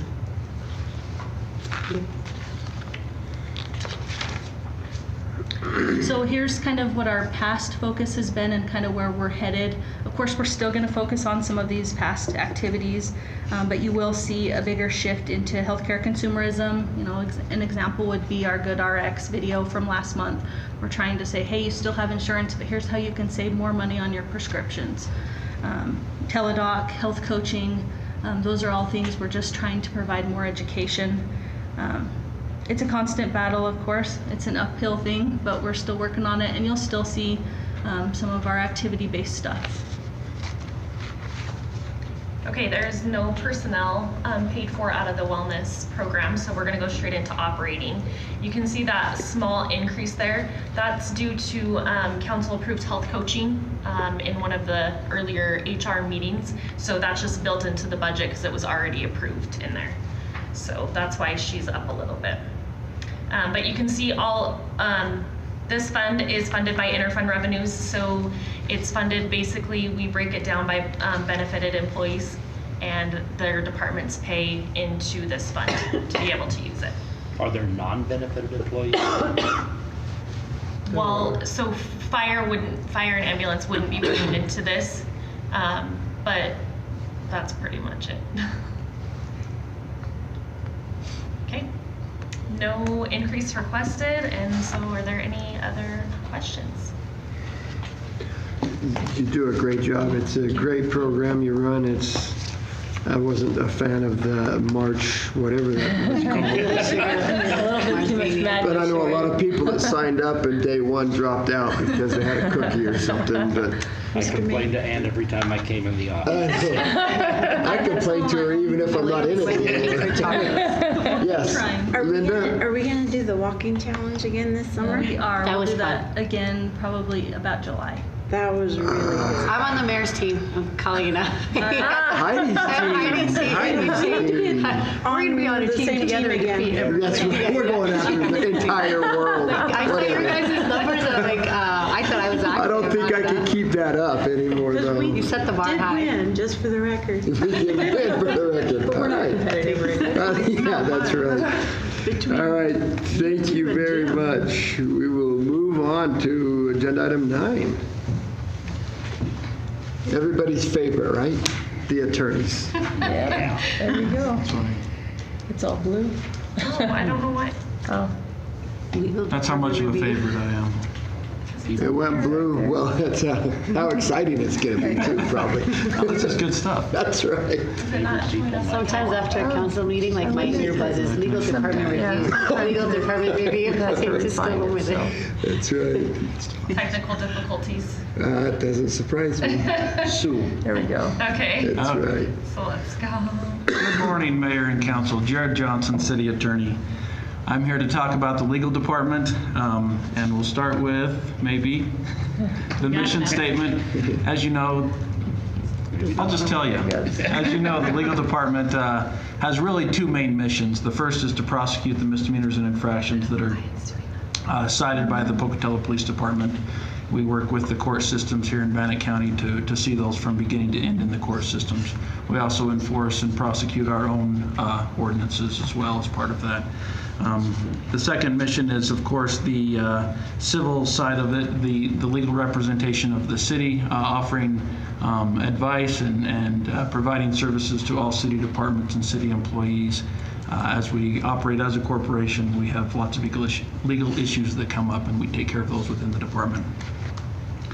So the prosecution side is mostly 2 prosecutors and 2 staff, although one of the prosecutors also does a substantial amount of the civil work for the city as well. They take approximately 500 phone calls per month, 10 emails per month asking about charging decisions and what should be done with certain citations. There are approximately 20 unscheduled monthly walk-in meetings with law enforcement. A total of 4,441 court hearings broken up, as you can see there, into numerous types of court hearings, the majority of which are the misdemeanor pretrials and the misdemeanor jury pretrials. We also had 49 court trials last year and 3 jury trials last year. So the numbers continue to increase each year, but we have excellent staff and attorneys that continue to handle that heavy workload and do so in a very effective way. So most of those were settled through pleading? Yes. Yes.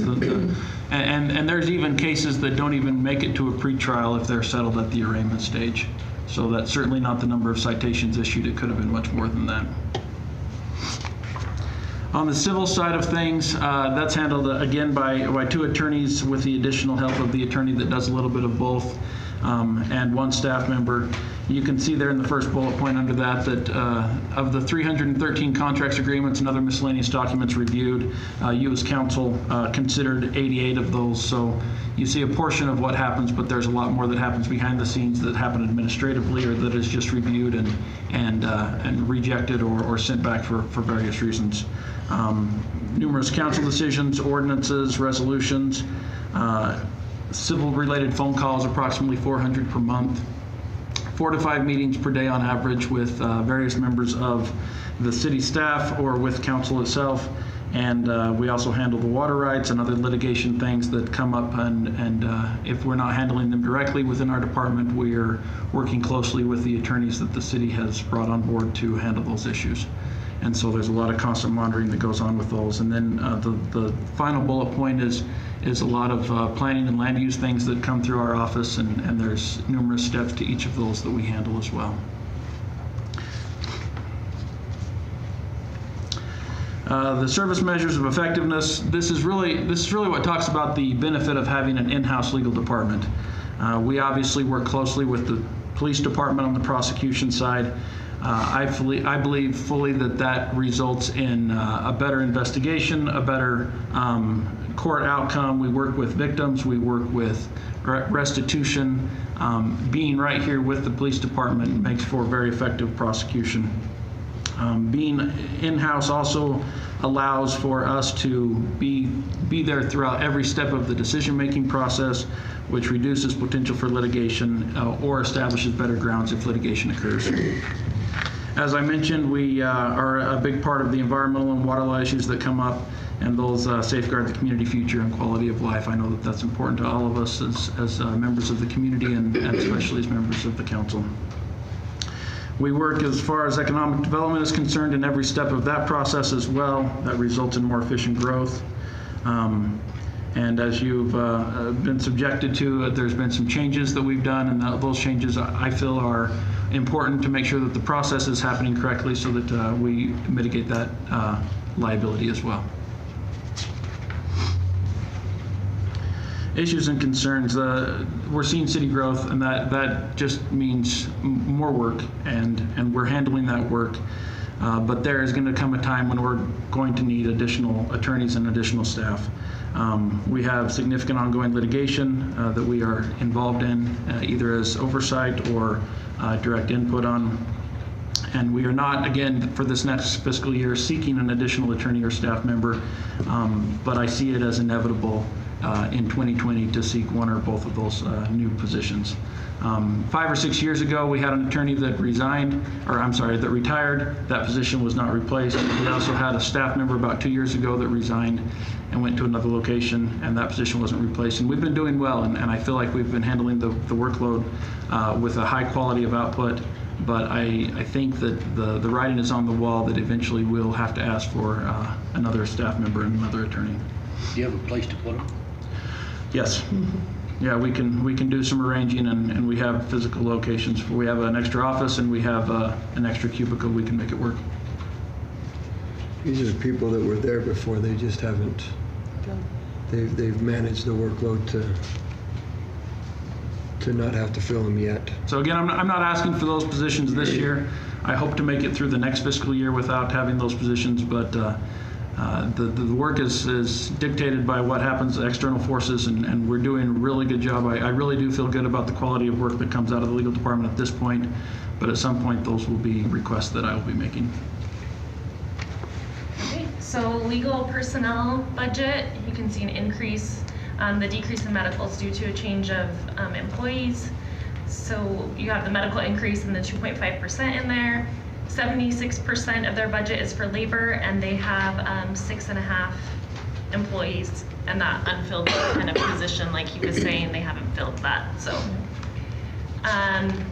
overall operating budget remains flat, and one budget increase request. So a few years ago, and I'm not even sure how long it's been, we had a Westlaw subscription, which is an online legal research tool that's a very popular and well-known and well-utilized tool. That was done away with. We've had some other subscriptions that we have looked at as far as legal publications that we realized were being underutilized, so we've canceled those subscriptions.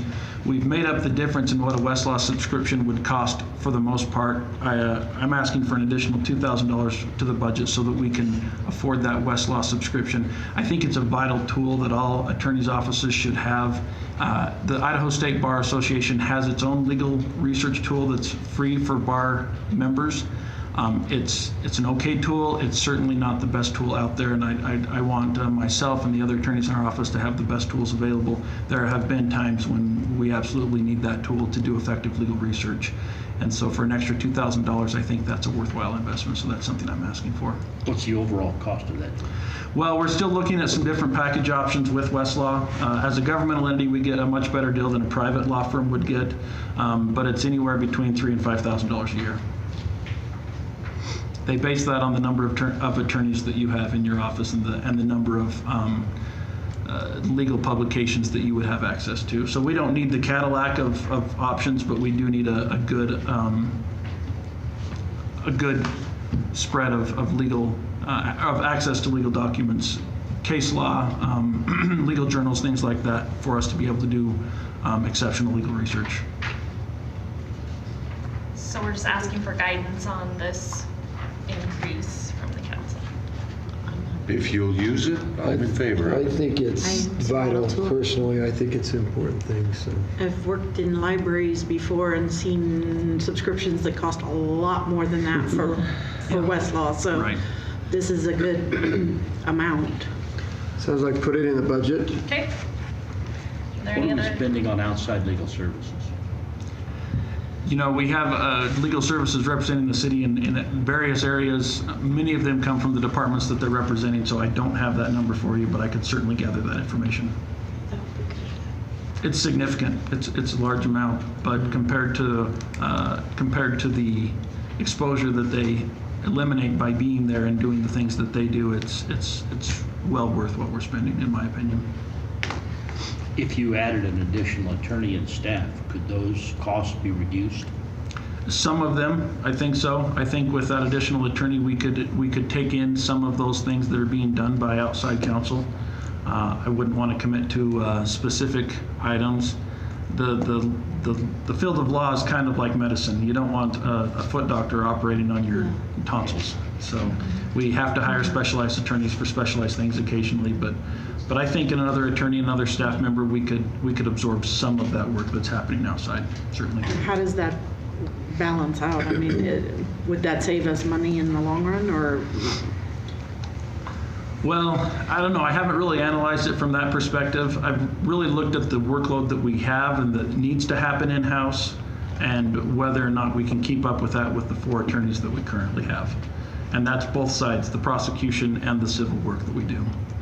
And right now, like I say, we're managing, we're working hard, and we're doing good things, but the numbers just increase every year. What is the staff position you're seeking? What in the future, other than the attorney? Is it administrative? It would be another administrative assistant. Okay. Mhm. Yeah, right now, we have one administrative assistant that is also the deputy U.S. manager, who you'll hear from in just a second. And we have 2 administrative assistants that work on the criminal, just the filing and putting the files together and processing the misdemeanors and infractions that come through. So another staff member would probably be primarily civil, but would help on both sides. And everybody in our office can do both sides of our twofold mission. So it would balance everything. Is your need for an attorney or a paralegal? That's a great question. Right now, neither. We're managing with what we have, but I anticipate the need will be pretty much simultaneous to need one of each. I can't tell you which will become a need first. I just don't know for sure. I've been trying to get a handle on that myself, but probably both about the same time, because they work hand in hand. The attorney and the staff member that work together on these things, without one, the other doesn't function well. Sounds If great. you want to give me one this year and one next year, that would be fine. Are we making any money on the cell phone ordinance? I'm sorry? Are we making any money on the cell phone ordinance? You know, all I know is what I've seen recently in the media, that we've made a few citations, and I'll have to talk to the prosecutors in my office to see if anything has gone through the court system or if they've just paid at arraignment. I don't know. Have you received our citation, Heidi? Or? I thought it would be major. Or Bina, maybe it is Bina. I've been really good, I'm you just guys. teasing. I've been really They're good. all really good. They don't pay attention to their So I guess cell phones. technically, studies will show that one person is not using the cell phone as much as. It's effective. True data right there. Yeah, right there, true data, that's right Think there. about it now, I used to use it. Drive to Chubbuck and then Yeah. use it. Yeah, as soon as I cross that line, I grab my phone, I start calling everybody I know. Any other questions, Mayor, Council? No, we got down another rabbit hole, sorry. Okay. Thank you. Thank you. I'm listed on the next two, but Andrea Henderson, our Deputy Risk Manager, will present for the risk management, and then I believe Ann will take the most of the presentation for workers' comp. But Kirk's here to answer any questions that they can. But they know everything.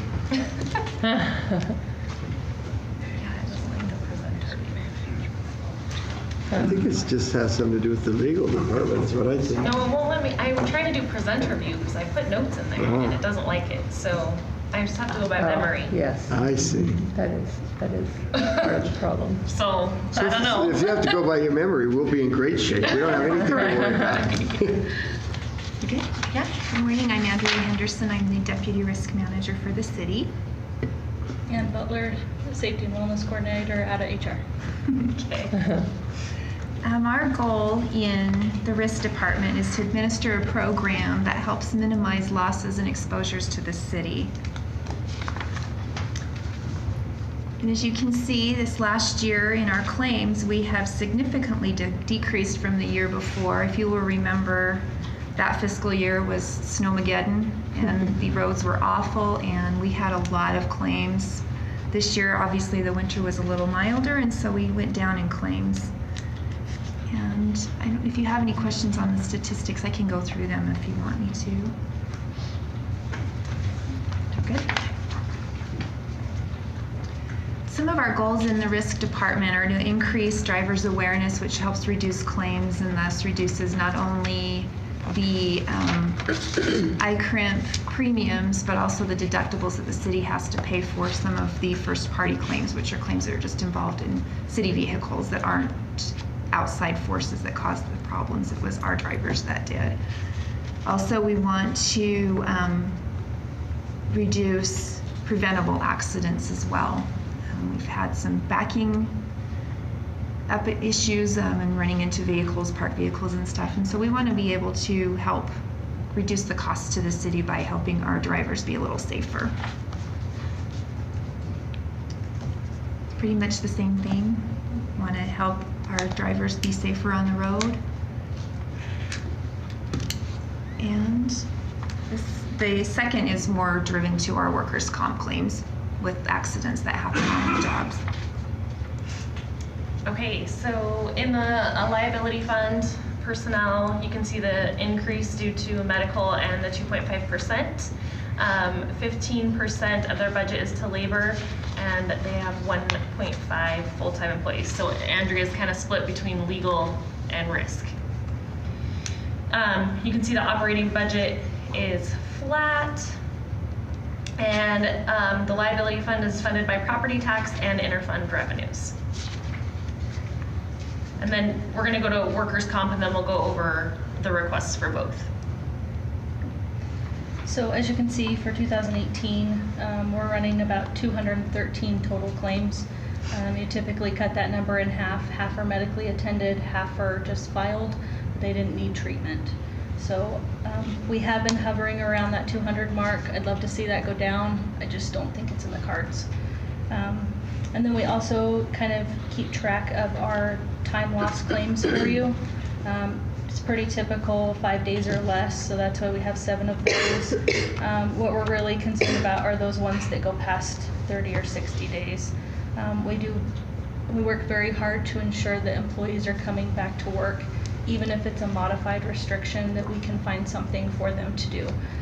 The reason being, as you can see, is state code would require we paid them 67% of their wage, but our policy says we pay them 100% of their wage.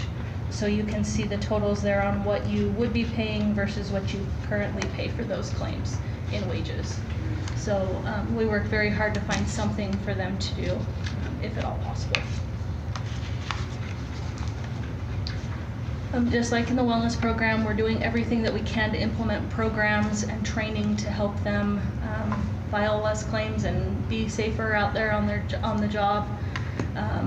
We're constantly working with Morton to develop plans to take a look at things. One of the biggest ones is training for our emergency response personnel, fire and police. I mean, they're dealing with in situations that they don't have any control of. But we also need them to train and prepare for those situations, and when that happens, they get hurt.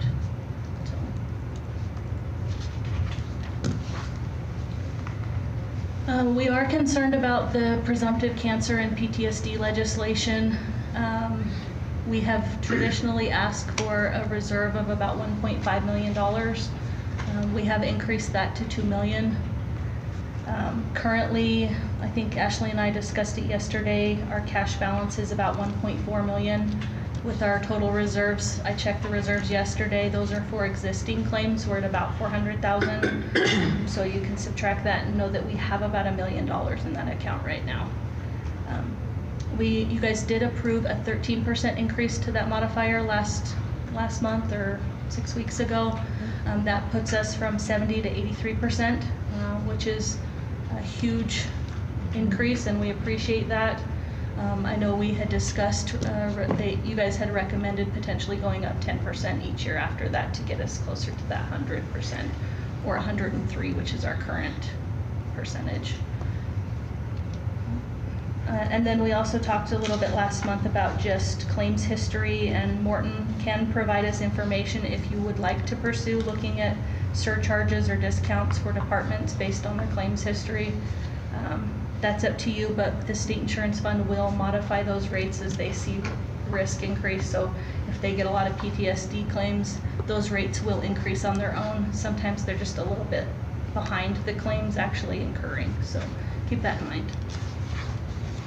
Okay, and there's no personnel in this fund, so you can see that the operating budget is flat. And the revenues come from the charges for service, which is basically the city pays the workers' comp for each employee. It shows it's going up by 186, but FY19's numbers weren't updated, so we're looking at 880,000. And so when I looked at the cost and the revenues, based on the budget, they're building about $360,000 in reserves. But the budget has a lot of kind of contingencies built in. So if they don't have all those claims come through, they could potentially be building more for FY20 or less, depending on what happens. So, okay, so here's the increase request. We're requesting an increase of nearly $20,000 for our iCrimp premium. Unfortunately, we don't have figures as to the exact amount our premium will be next year. Those won't be available until the beginning of May. So what I did was average the increases for the last 3 years, and that is the exact amount that those increases included. Additionally, we added 4 storage tanks to our petroleum storage tank insurance fund. We added 2 at the new fleet building, and then we added 2 at the transit building that had not ever been added before. It wasn't a requirement, but we decided it was probably a good idea to insure those since it's only $25 a year to do so. We also have a couple of contract increases. Intermountain Claims, who's our TPA for work comp claims, theirs is a contract, and then Midwest is our excess policy, and that's what we estimate their increase will be. So we're just looking for guidance on these 4 items. Doesn't look like we have much of a choice on those, does it? Not really. Those are kind of. And do you see individuals who are filing repetitive workers' comp claims? There are a few, and we do the best we can to work with the supervisor to make sure there are witnesses. Sometimes that's difficult, but yes, there are a few. They're on one hand, but Yeah, there's, The hard part is proving that they don't have an actual claim. it's very minimal that happens, but very minimal compared to the total number of employees that we have, so.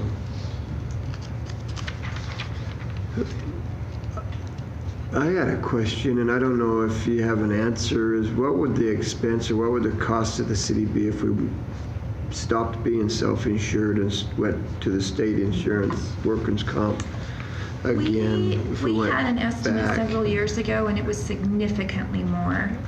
And they would obviously probably charge us at the modifier that we're set at, which is 103%. Well, and we're in the same boat as everybody else on the PTSD and cancer claims. Well- So if the state insurance fund is paying those out and increasing it, so would we. So I would anticipate that's they would the- hand those back to us in a bill. I would too. But that's one thing that I don't believe the legislature thought about, was they just figured, oh, it will all go to the state insurance, but it doesn't. There are a number of cities that are self-insured with workers' comp, and so it's kind of an outlier. We don't know. Yeah, we have shown significant savings thus far in the program, but you're right, some of those types of claims, one or two, could really derail all of our good work. So, okay. Okay, so the guidance on these, we want to build them into the budget. Yep. Yes. Okay.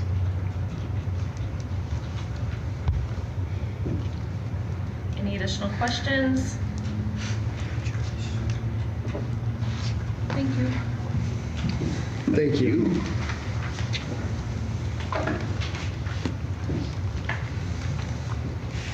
All right, information technology. This will be nice if the computer goes out, he can help you get it fixed again. I don't know why it won't let me, I'm gonna just, Because they're in the presenter view. but it did it on the, it did on HR just fine. I don't know. I know that when I was having problems before, that was it. Let's see if it works this time. It doesn't usually like presenter mode with the slide projector. But it worked for HR. HR's special. It's unique. You've got to say something, you know you will. I know that when I had problems before, it was because of that. Yeah, it doesn't like that. Yes, Kirk. I want to say it's 3 years ago. Remember, I was here calling and begging to That's what I remember. build reserves for the work comp fund. At that time, we were funding about $600,000 a year, something like that. Yeah. And so I thought, well, I'll check and see. So we filed an application with state insurance and see if they'll reinsure us again. Premium, $980,000. So it's significantly different. I remember it being like that. I just, Legislation you could expect.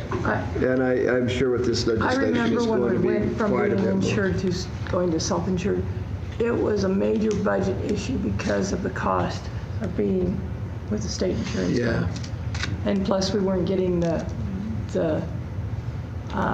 impact that we wanted, and so. Yeah. I remember that and those numbers too, and it was significant. So I just didn't know if they had changed or not. Thank you, Kirk.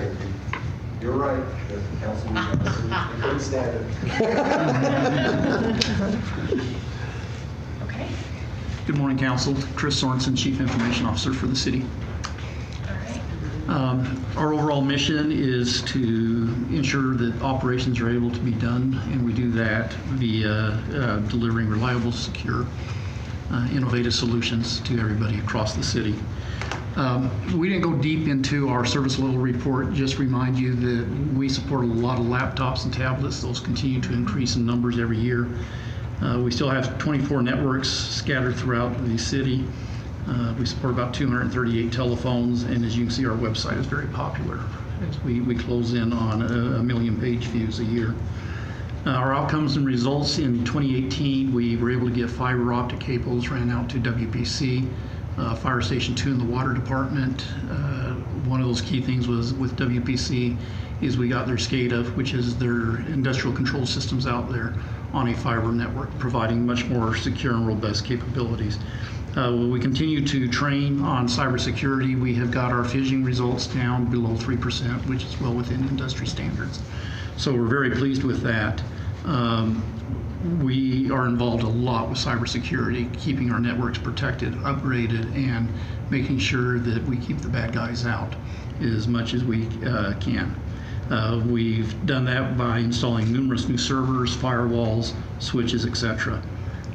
Another big involvement that we have every month is we continue to print out all of the utility billing statements, the mayor's newsletters, time cards, and the such. Literally hundreds of thousands of pages get printed, stuffed, and mailed every year through our department. And we do this all utilizing about 1/3 of the standard resources that are reported by Gartner for other cities across the country. As you can see, in 2018 we had 6 FTEs. That's 1.1% of the city workforce. Nationally, it's usually 3.6% of your workforce will be in IT support. Mr. Can I ask a question about that? Are we cutting back on the amount of paper that we do? I mean, is that going down now? No, it continues to go up, and I'll talk a little bit about that Okay. in one of the areas that we're recommending. Our spending, again, is about 1/3 per employee of the national average, as well as our expenses. Okay, so personnel budget, you can see there's just a slight increase. This is due to there was a retirement budgeted for in 19 that was taken out of 20, so that brought that number down, but there is an overall increase due to the medical and to the 2.5%. About 53% of their budget is for labor, and they now have 7 full-time employees because we had 1 from video services move into IT.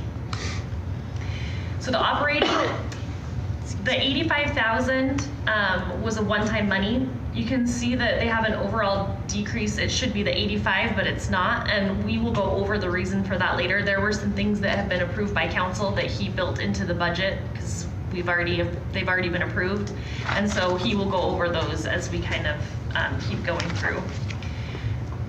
This fund is funded by interfund revenues. The other financing source for FY19 was from the retirement fund, but it's funded by all departments. We have a matrix built based on number of computers, number of tablets, kind of Chris built it, so it's pretty robust, and that is how we charge them their interfunds.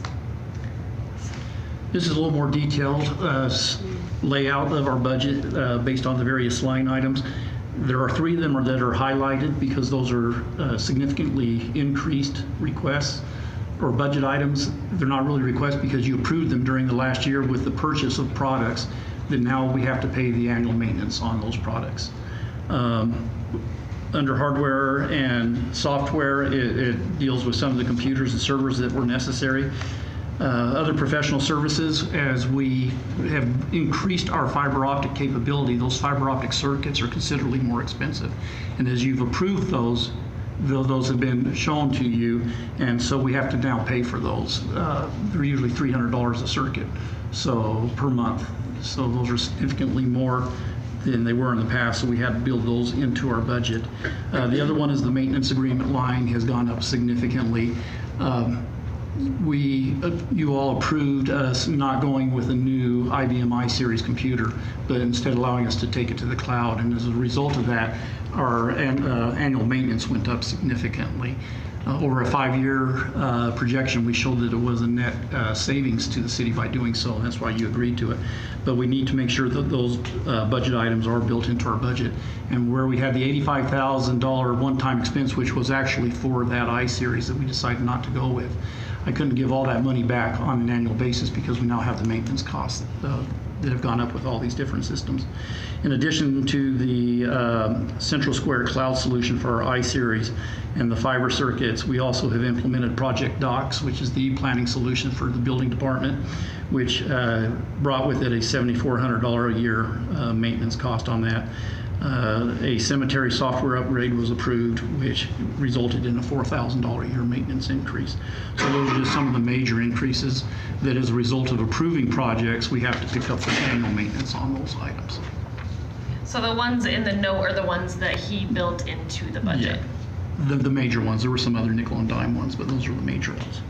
So for our new requests, we're coming to you asking for a logical access control system, which we presented at a working session back in November. We'll talk about that a little bit more. A social media archive requirement that we believe we have, as well as upgrading several of our machines from Windows 7 to Windows 10 next year as a result of Microsoft no longer supporting Windows 7. And we'll go into details on each of those.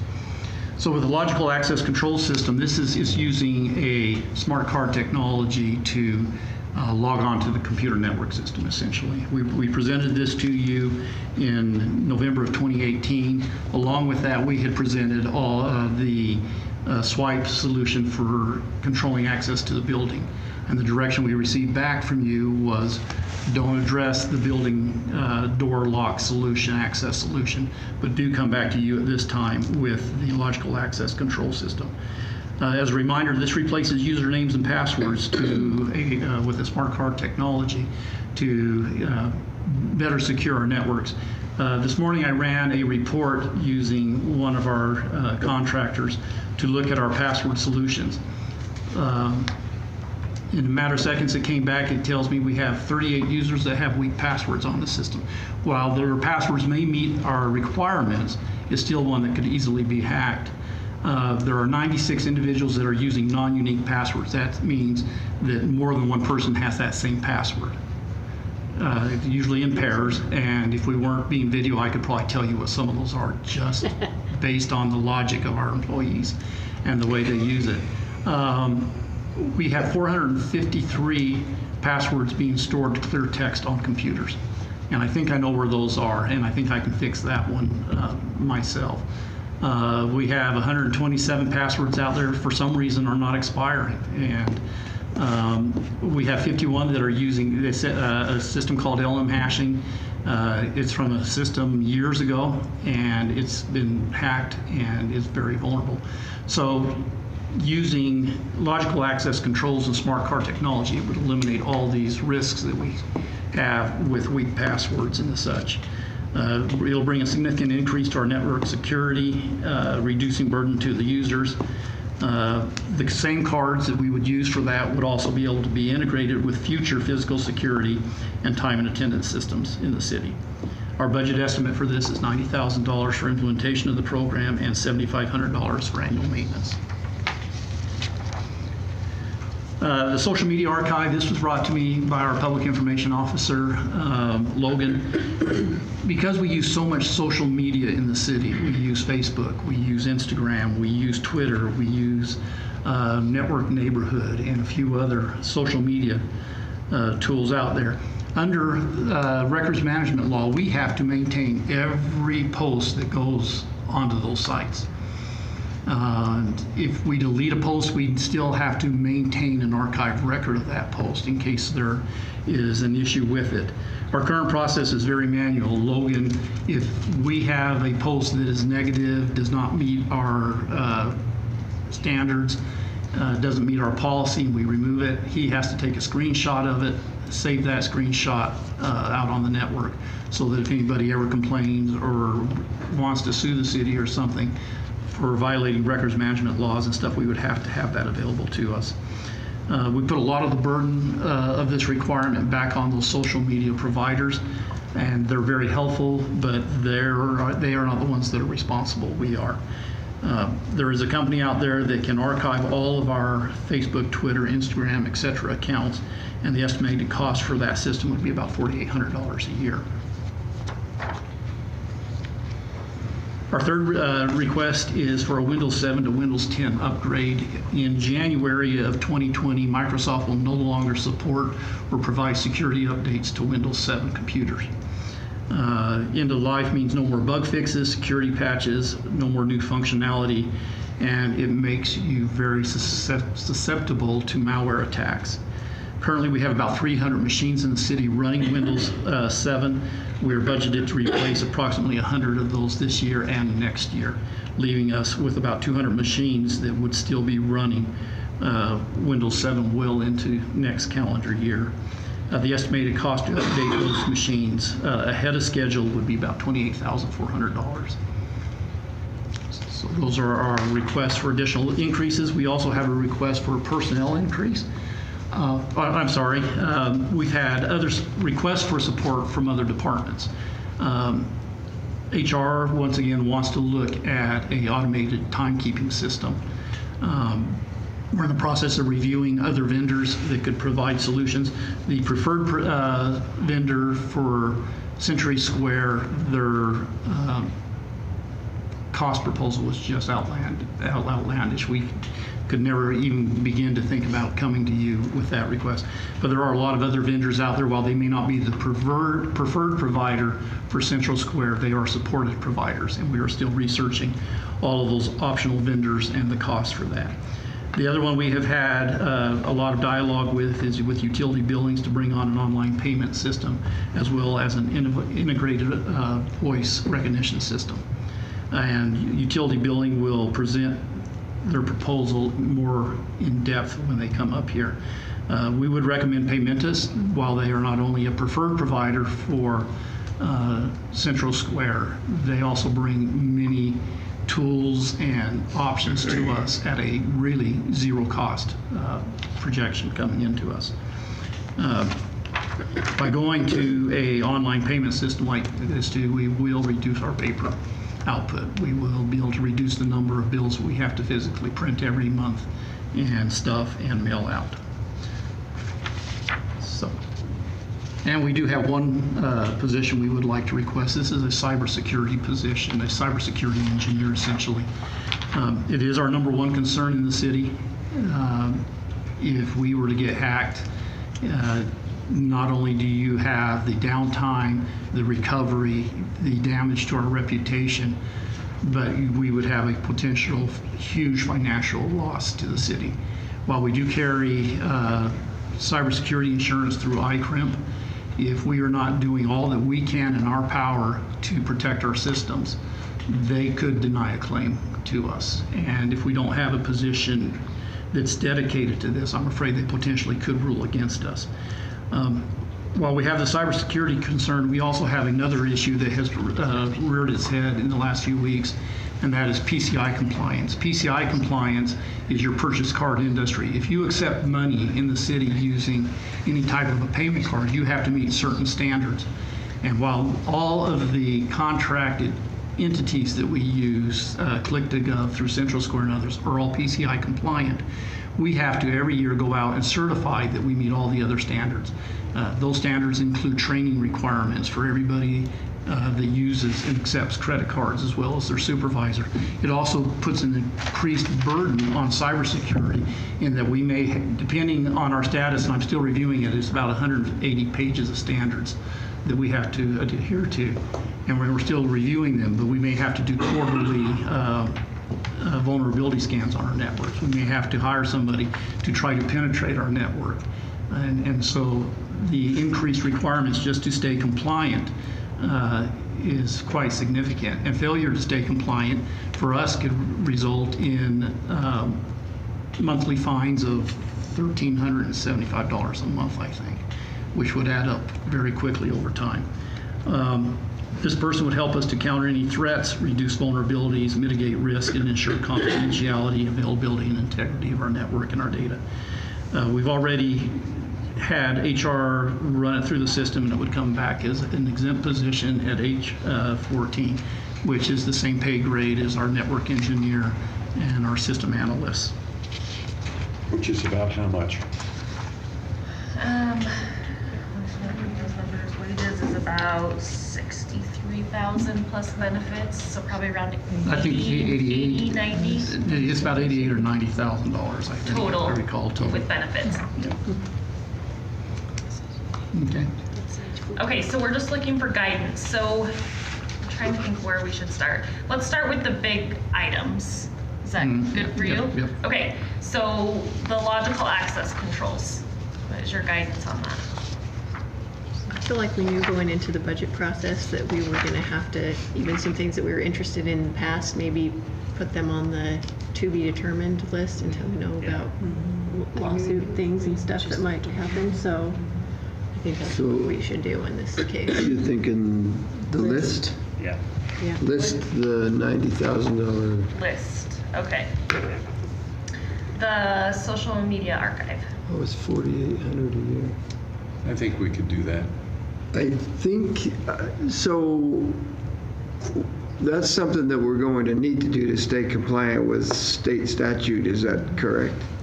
With records management. With records management? Well, we are compliant now, right? It's just a lot more We are, it's just very time-intensive. labor intensive and can't be 100% assured that if something were to get lost, like at Facebook, if Facebook would be able to come back and aid us in recovering something.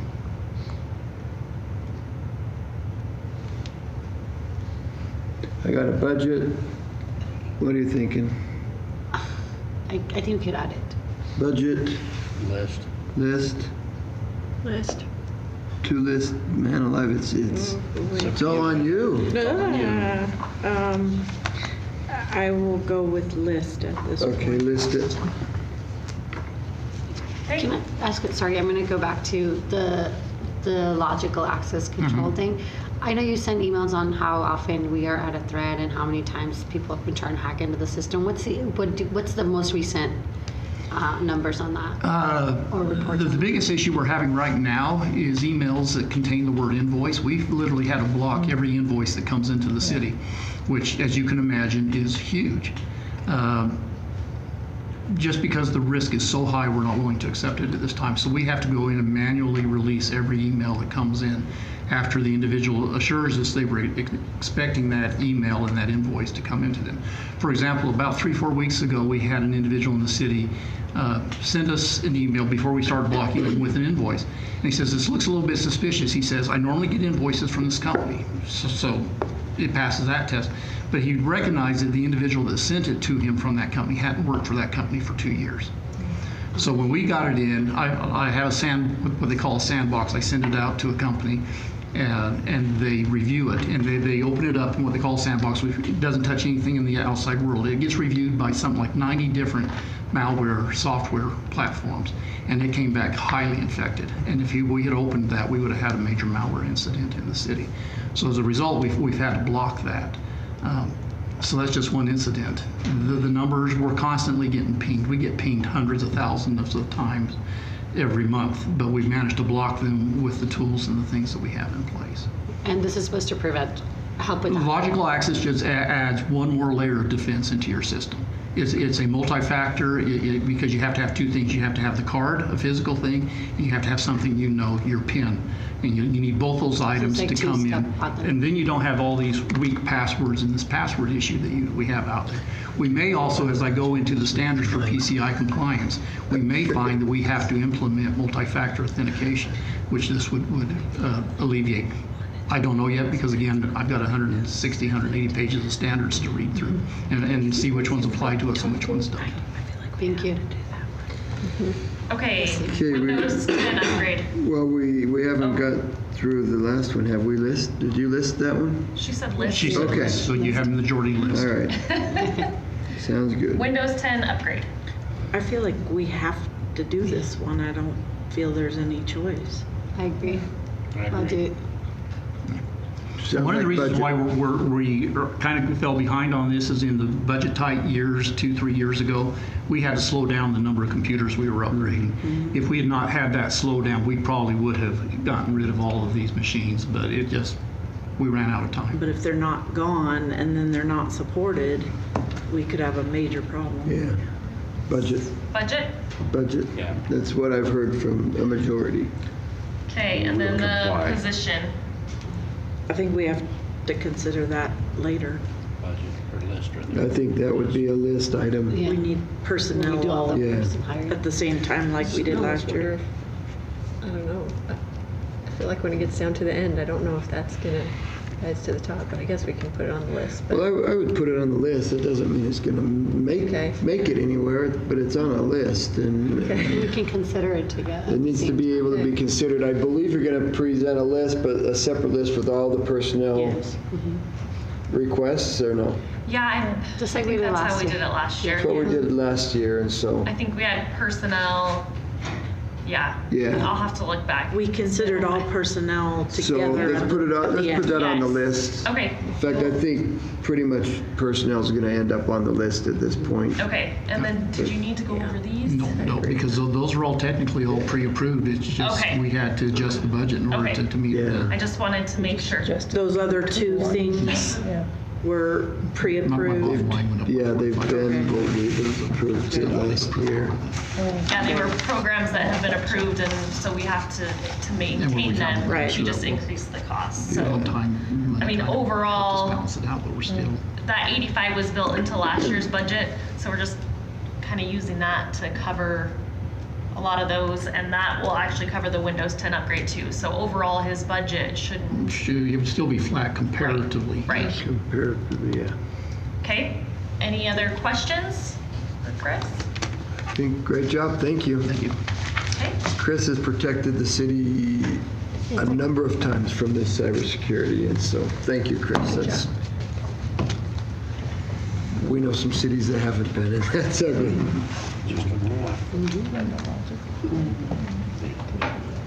Chubbuck, Blackfoot, Chubbuck. Chubbuck too? Yeah. Bingham. Yeah. Woods. Yeah. Good morning, Mayor, Council. Cindy Robbins, Utility Billing Director. Want me to go real fast, or would you? Real fast. All I can say is everybody did a great job, and I need money. There you go. That's all she says every year anyway. Okay, our mission.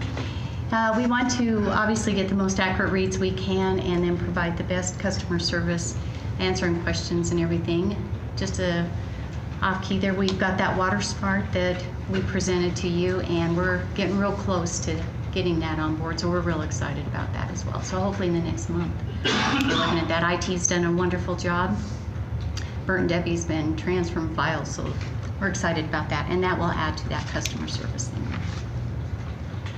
Our outputs, it doesn't change a whole lot. We still have well over 18,000 accounts. We did have 2,669 new accounts, and it equates to about 4,500 accounts that each one of our billing specialists are reviewing and looking at each month. Around 217,000 meters are read annually, with less than 0.5% of reading errors. We did install 2,085 electronic radio transmitters. That was the fourth year of the 5-year plan. We have 2,262 to install this year to be 100% radio read.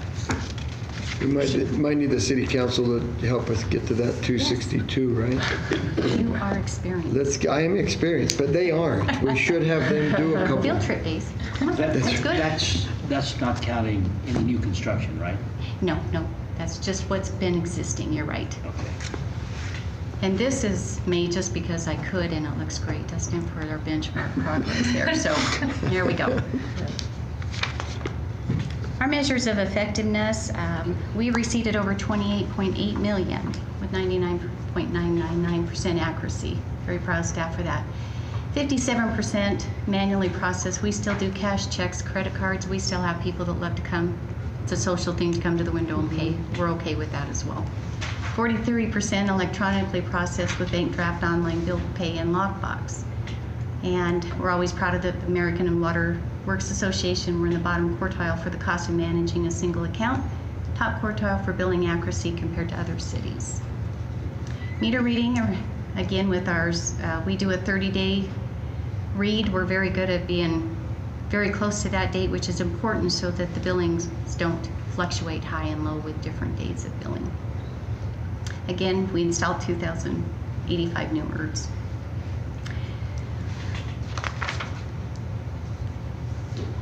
So the first ERTs that we installed began an upgrade process to our reading system. So way back when, from 2004 to 2009, the ERTs available were 50 Ws and 60 Ws. It's easier to think of light bulbs when we do that, I know. So these ERTs have reached their battery life. Some of them only had a 1-year warranty on them, and we still have them in the ground, and it's been 20 years. They're failing, though, at a very high rate. So part of our own ongoing maintenance, these ERTs need to be replaced with the 100 Ws we're currently using that have a 20-year warranty. This replacement cost was included in the rate study to have completed in the next 2 years. Currently, there's 5,765 of those 50/60s that we need to replace. The cost to the water department's budget would be $230,600 each year at the current pricing that we pay for our ERTs. By the end of 2019, we will be 100% radio read. Yes. While this is exciting, it brings concerns for us because we're no longer opening the vaults each month that enable us to check for leaks. our guys could see if the gaskets were leaking and things like that. And so where we're not open them, some of our vaults haven't been open for 2 years when they're on a radio red. So that means that our billing specialists need to be reviewing our water consumption reports more in depth, looking for any kind of movement. So with 57% of our manual processing in the office, we need to refocus our time and try to get those water consumption reports looked at. There is the software that Chris had brought up, Pimentus. It's available that provides the needed tools to help us reduce that manual processing with no increase to cost. But it would further provide so many things that are helpful to us.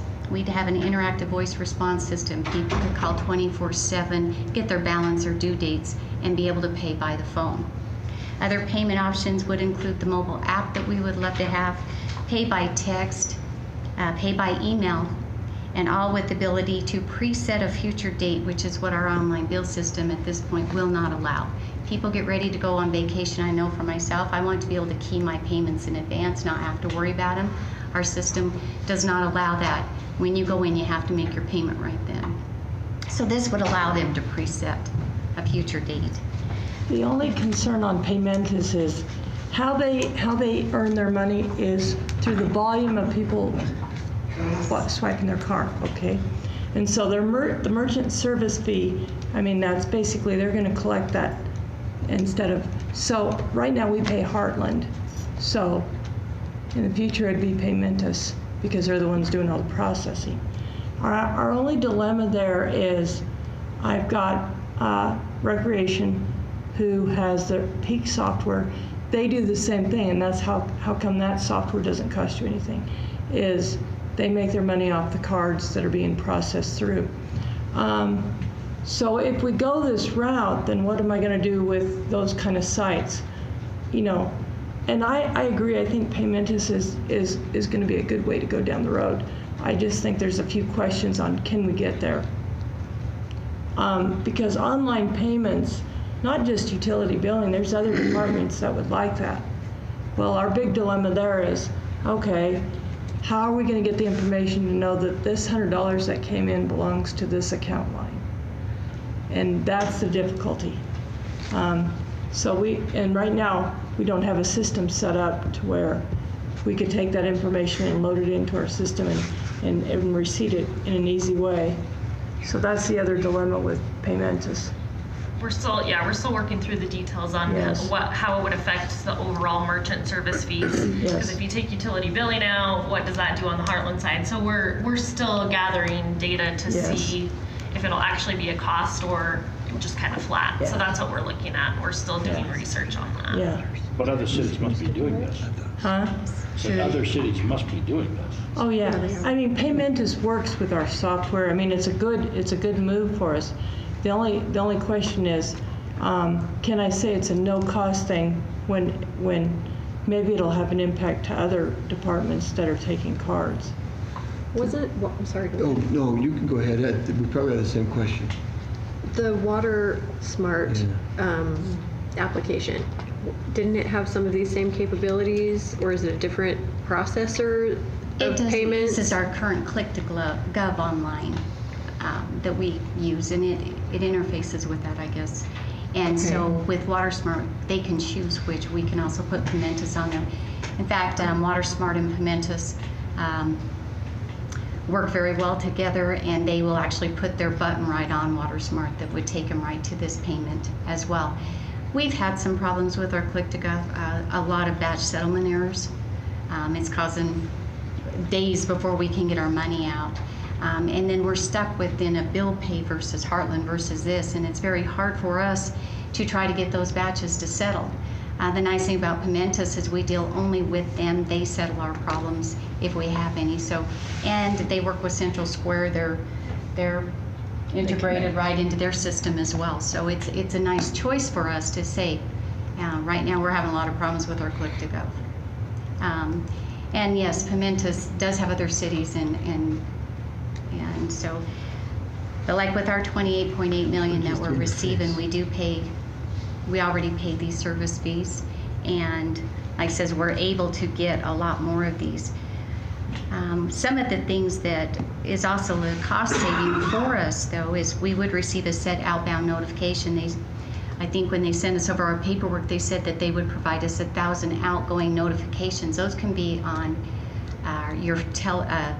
the phone, a text message, or anything. We currently send auto calls. I get 1,000 on them. That certainly reduces how I have to pay with the other company I'm using right now. But it's just not me that can use this. The police can use them. You know, these outbound notifications, you know, it does spread to everywhere else. It would be great for people to be able to use. Cindy, is that 1,000 messages or 1,000 users? 1,000 messages, like in a month. So you can send 100 people a message? And it wouldn't cost me anything more. Just one? It costs me, one message is one. I get 1,000 of those. Okay, no matter who you send it to? Yes. Okay. Yes. Thank you. The other big thing for us that such a nice thing with them, multiple payments. We have quite a few of our customers that have quite a few properties. The nice thing when they pay them is, you know, they don't want a lump sum payment. They like to know that the payment paid this property, the payment paid that, because if they have to bill somebody else for that, or they like to know. Well, when they call us on the phone or they come into our office, the way we have to handle those, if they have 15 accounts are going to pay, we have to enter each one and enter their credit card. One property. Then I get to do it for the next property, re-enter that card. And each time I use that card, I'm paying that fee. Because they want it broke down, and instead of letting me group it and just charge one time. The thing with this Pimentas allows them, you pull it up, all of their accounts come up, you can go through and check what you want to pay. It's one total on the card at that point, but it divides it out to each property and shows them exactly what they're doing, but it's one single transaction for us, which saves us so much time. The other really neat thing about this is it automatically emails these bills directly to the people. We don't have to start sending out, when anybody pays with a credit card, they want us to send them a receipt or mail, and it's mail time for us to do that. This is a system that's already set up.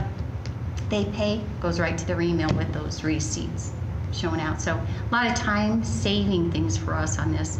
So yes, I'm very excited about this.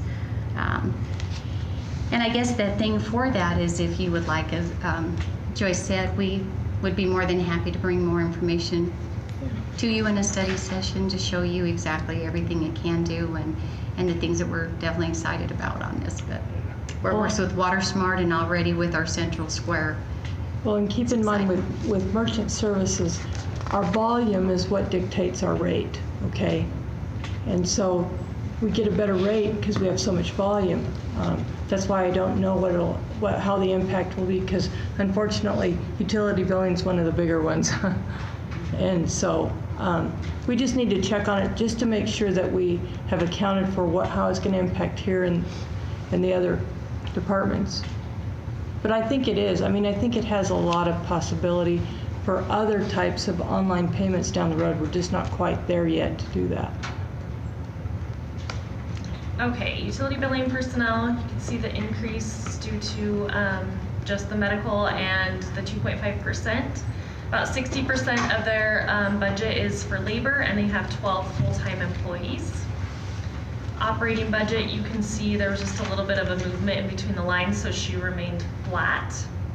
And her revenues come from charges for service, which you can see are down a little bit. Do you want to explain? I can't remember. We weren't able to charge for. This is the one, in the beginning of our fiscal year 18, I was directed that we would no longer collect reconnect fees on shut-off days. And so that has taken our revenue down in our charges, because that's where our fees are located. And so we were down $88,761 for the fiscal year 18 budget. Was budgeted for $164,500, and we're tracking right now to be $106,000 without those fees coming in. So we're just moving it to be appropriate instead of. So mostly they're funded by interfund revenues, which is the utilities. So the utilities pay for utility billing. And part of the reason for that one change, because we were getting lots of complaints on the shut-off day. People were pretty angry at what they had to come up with to get their water left on or turned back on. And so we were trying to minimize the impact at that point. They still have the $200 deposit. Mm-hmm. It's $150 deposit. Oh, it's 150? Yeah. All right. Please don't do $150 deposit. They still have that, and that deposit's still secure and everything. It's just the not reconnect collected either fee. on collection on the shut-off day. It's not. So we don't collect any deposits on shut-off day, and we don't collect any reconnect fees on shut-off day. That's right. So I didn't pay a connection or a deposit personally. I didn't do that. I get cut off. I come in and pay my bill. The day I get cut off, I don't have to pay my $150. No fees. Didn't they have plenty of warning before they got shut off? Oh, they do. We give them that's 4 what I was notices saying. before. Yeah, there's 4 notices and stuff. I remember the council talking about this and talking about the not going on and connecting it or turning it back on, but I thought that the deposit was always there. Is that, am I remembering things wrong? I don't know. When was this about the non? It was a directive in October of 2017 I received. Back when we were going through all this mess and you got to use common sense, and the council had some spirited debate on it, but it was. Yeah. I remember coming back with if they pay it the day of, then they don't need to worry about that. But for some reason, always thought that the deposit was required. But maybe the deposit was the problem to do. Okay. It's a good bad thing. Like says, it was an expected revenue we had planned, and it got changed in October of that year. So we really did take the hit that year in our revenue. Yeah.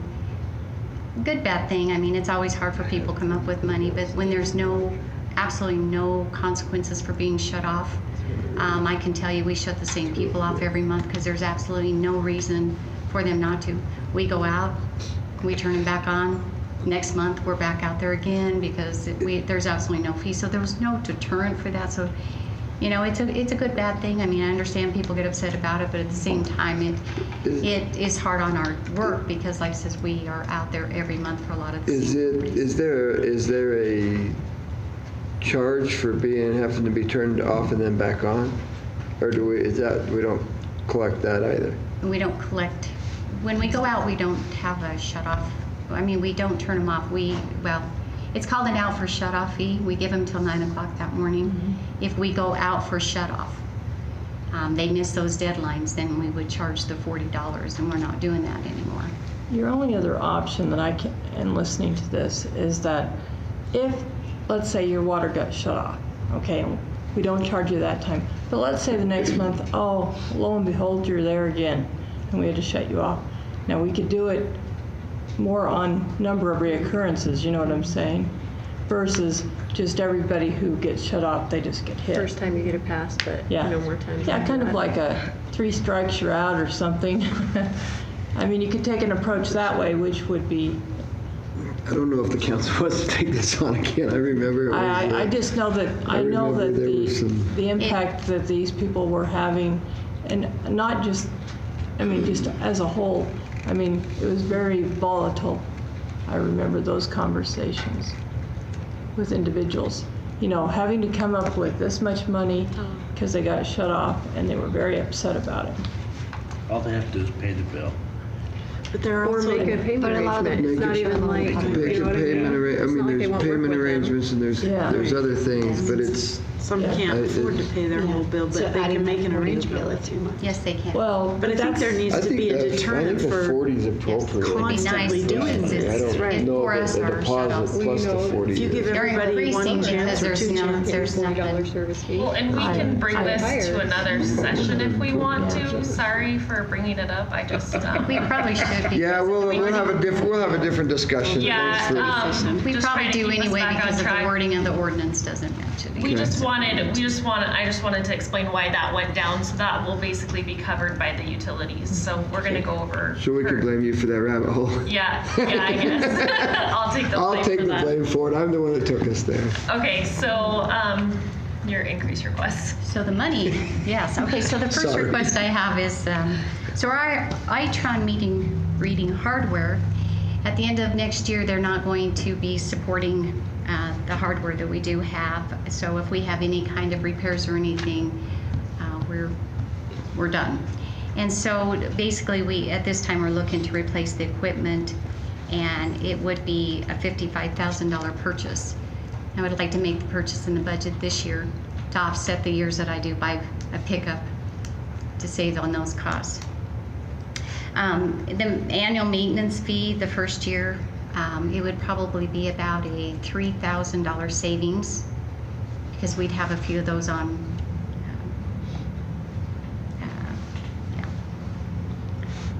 what do you call it, an extended thing, a warranty there, sorry about that. And then the next 2 years, it would look like a $5,000 reduction in the amount that we currently pay for the annual maintenance on our equipment. So this $55,000 includes the new radio, the new readers and everything, or? Yes, what we have right now is we have one unit that does the radio reads. Well, now that we're going to be 100% radio read, I got one unit and I can't get them all read with one unit. But they're going to not support this at the end of next year. So I do need to get 2 mobile readers. And then we're going to go to tablets. And then they have a Bluetooth clip on them. And that is the way they are going for this kind of reading equipment. So we've looked at the ones that are most efficient for us and that will help us out in the field. Because if you get stuck with, like the mobile reader, we can't take that for rereads.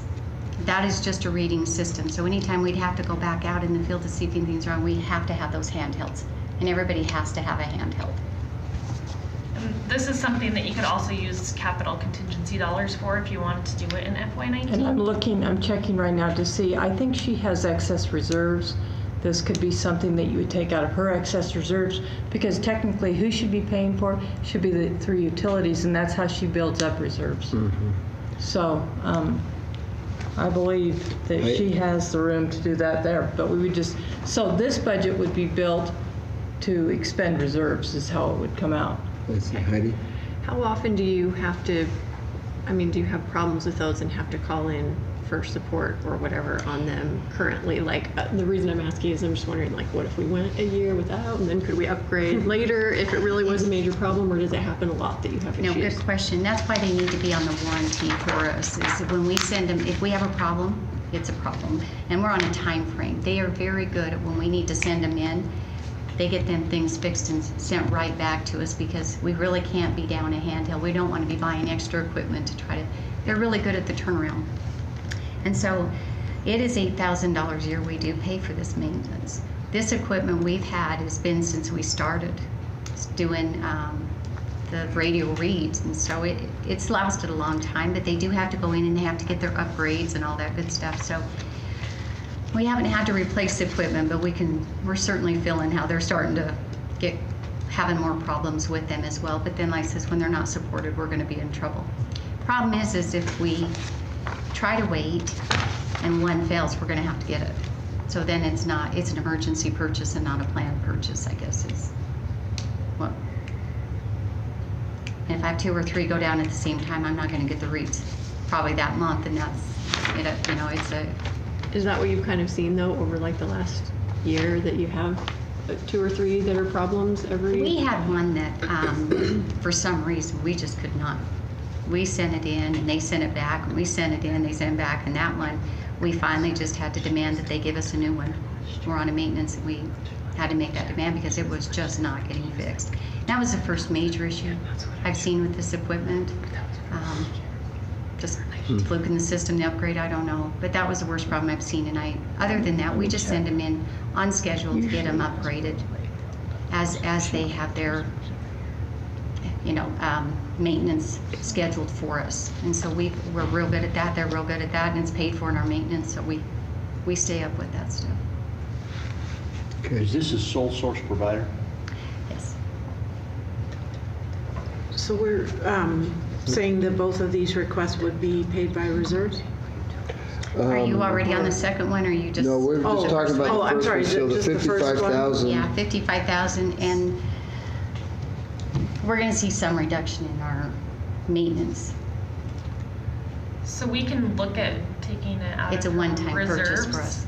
if we want to build it into the budget. We just need to check those numbers, but we can build it into the budget and have her use reserves for it if those are available. And I'd probably stay away from capital contingency for one reason, because that's tax dollars, and this should be paid for by the utilities. Absolutely. Yeah. Rick, I'm starting on the right hand this time. Oh, thanks. Yep, budget or list?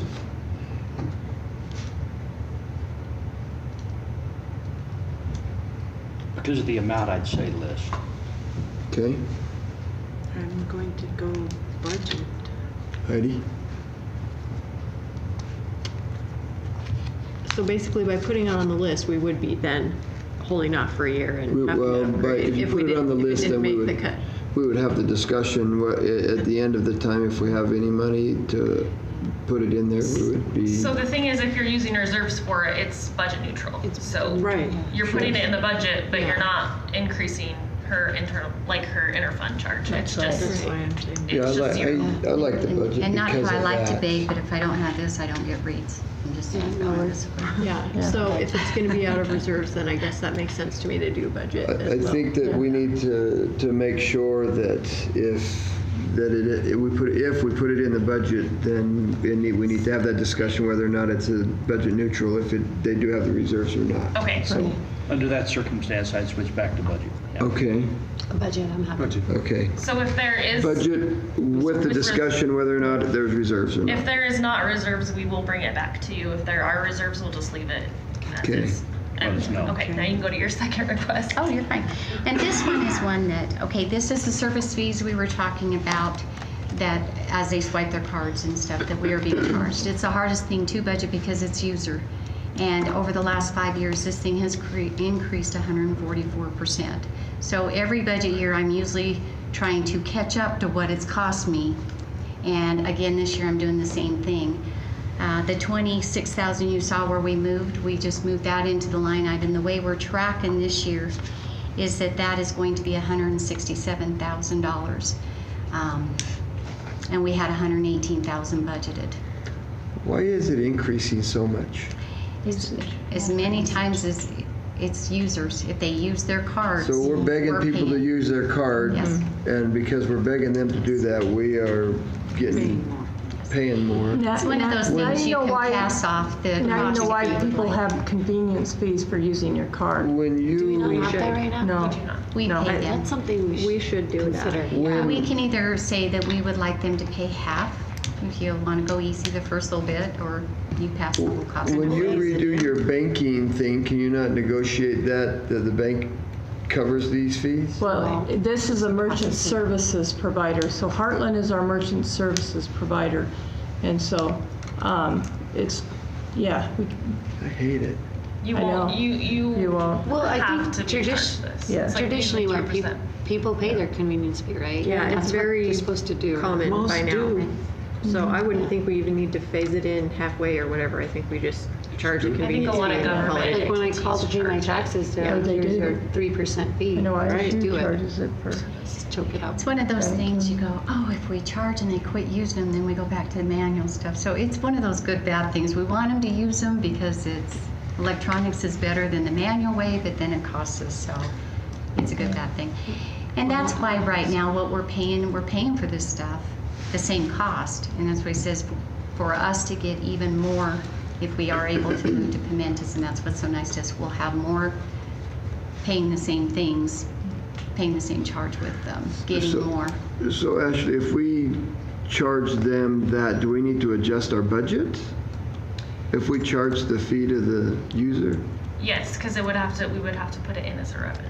So we have to put it in as a revenue so we can put it out. And So we'd also the have budget to- would have to be changed for that. Yes. And we'd also have in the fee resolution, we'd have to say we're going to be charging that and announce that out there. Let's do it. As part Now, of for the me, meeting. for asking So- for this amount here, if you don't mind, we did move 26,000. It's one of those that's easier for me to say we could it'd be nice to, because we're playing behind, to take it up what we're tracking for this year. If we don't, and maybe it would come in less, we don't know, we're always playing that one. But it is one that maybe we could list a little bit better if you wanted, other than the 55 is what I was gonna say. So if we put this in the budget, then we will also see the fee increase on the other side, so it's budget neutral. Is that, do I understand that correctly? Yes.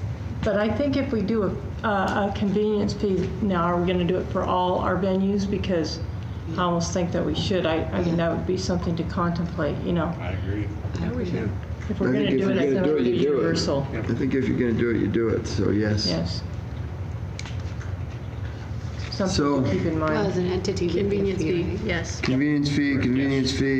No one I- getting ours. I tend to be in favor of it, but I'm concerned about whether it will hit us by discouraging people from using the service and go back to a lot of manual. Sure. You They're know, not going to stop using You know, I know I'm going to pay fees, and it's the Yeah. convenience still. I still We're look in at it a as very not that big of a fee convenient for world. myself, that for the convenience I get of not driving down to do a lot of stuff, so. I mean, most people We don't know, expect but- them now Yeah. and pay them, so I will go with that. I think most of our Bina? people that pay checks will continue. I'm always paying fees. It's all good. Always paying fees.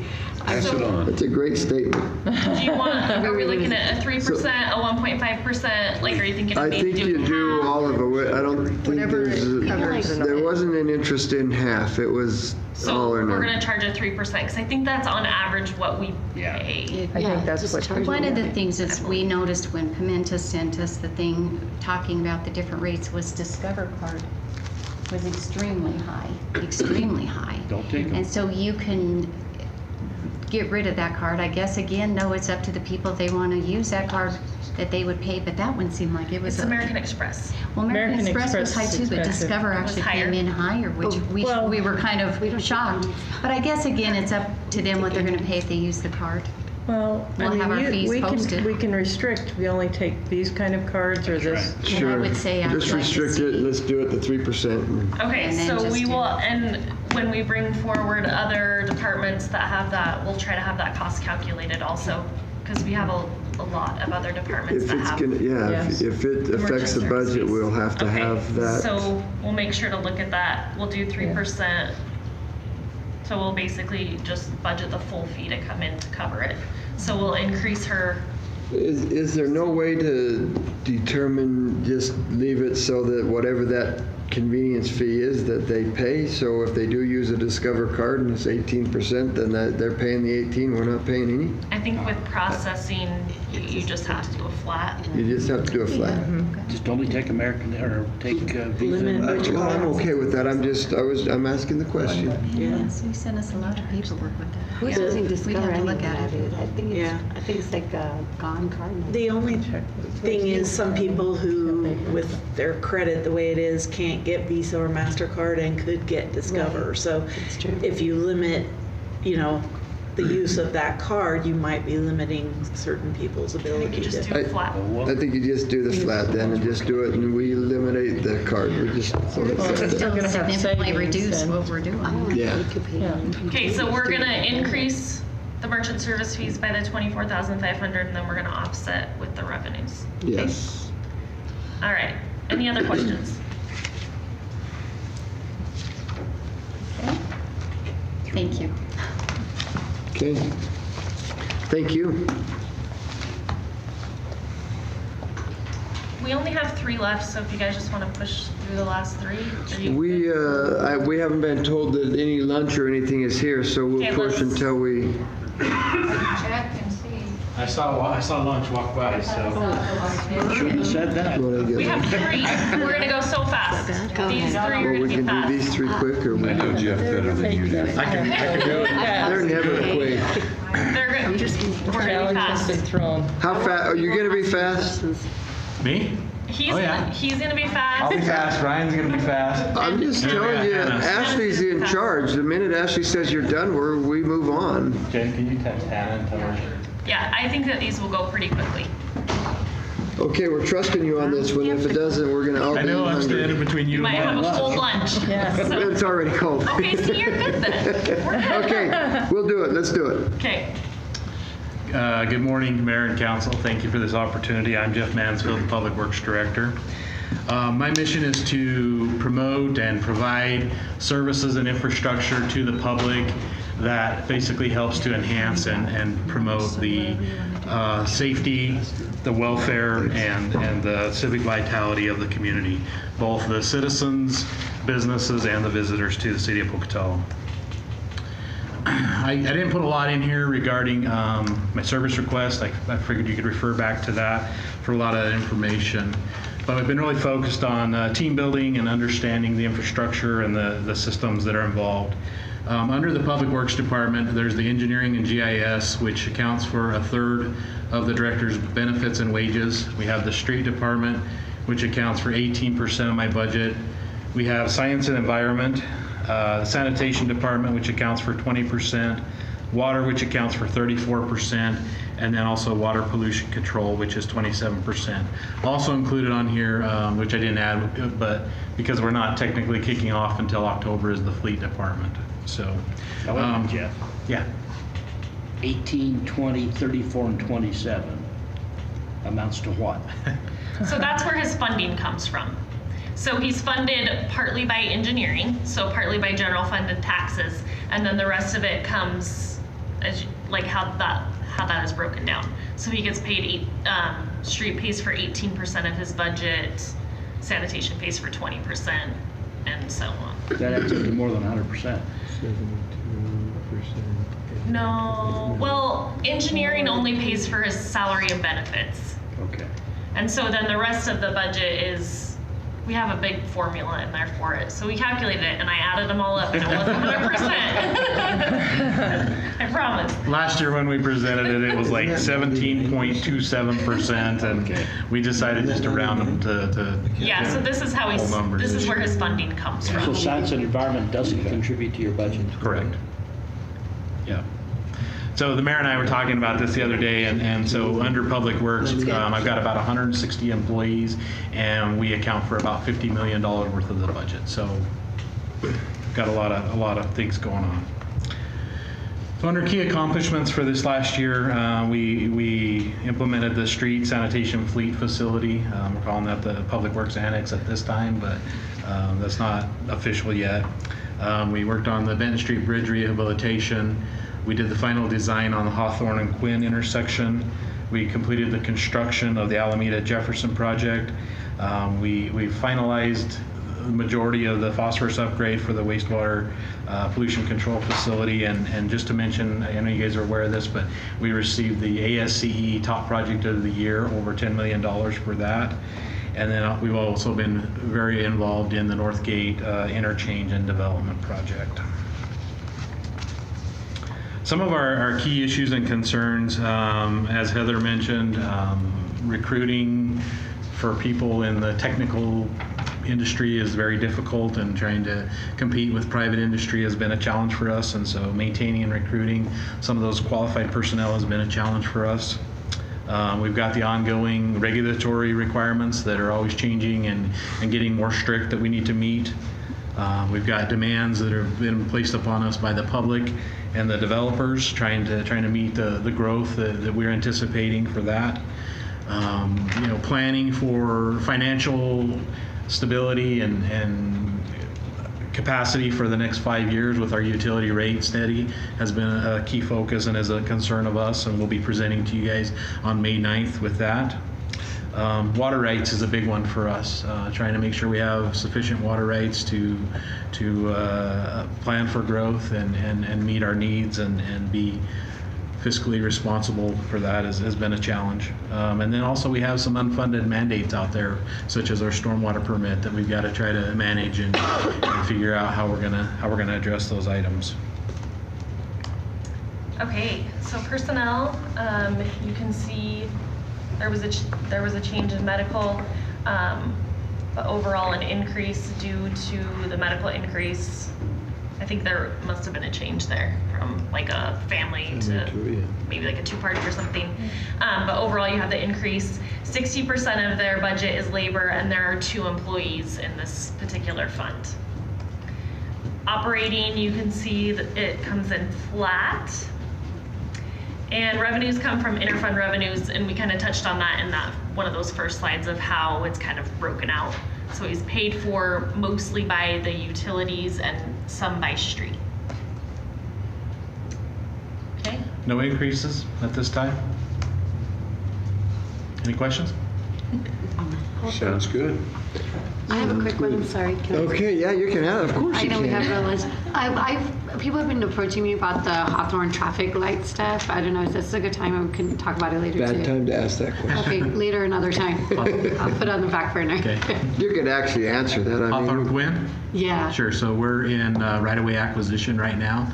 They're doing the surveying and trying to figure out, what right-of-way we need to purchase, and then we'll move into right-of-way negotiation. Once that's done, then we'll go into the utility moving of the utilities, and it's scheduled out, I believe, for construction on that one. I think it's 2021. So we got the funding, and we're just kind of waiting for the next phases of funding. I think it's 2023, I think. For construction on that one? Yeah. I'd have to go back and look at my notes. But, okay, so utilities is 21. Utilities is 21, and then construction is 23. That's right. Oh, Yeah. okay. So it's still a timeout. We're always trying to get more money. Right. So whenever an opportunity arises, I'm always asking for more money to try to get it expedited. But we're kind of dependent on getting that money from federal highways to get that done. So. Are the landowners still fighting on that one? Of course they are. What's that? I said, of course they are. We've got, the majority of them are on board. I think we've got one that's still a challenge. Southwest corner. Yeah. So. Thank you. You bet. Thank you. Any other questions? That'll be it. Okay. We'll move on to GIS. I have to tell you, Heather was the fastest so far until that one. He beat you by 1 minute. You took the historic preservation stuff out of it. Oh, I didn't do that, so maybe you're still the fastest. Okay. Good morning, Mayor and Council. I am the new GIS coordinator. There's only one person in the GIS department, I guess, and that is me. I work a lot with water, WPC, streets, engineering, and environment to coordinate all of the GIS that is going on. There's a lot of data and stuff being collected. My goal of the GIS department is to provide a platform to promote actionable information that facilitates informed decisions. And to do that, I manage and maintain the citywide geographical information systems, which includes Lucity and various Esri products. We have multiple servers, multiple softwares, all running in conjunction, working together, both on local servers and on the cloud. I am working on incorporating new data that hasn't been collected before. I provide spatial data. I support all the city projects and multiple consultants. I help supply aerial flights for imagery and LiDAR, and I help train the multiple employees on how to use the various GIS tools that we have. I manage the GIS and provide Public Works with real-time data and allow them to access information both on their computer and in the mobile environment. Out in the field, they can look at maps.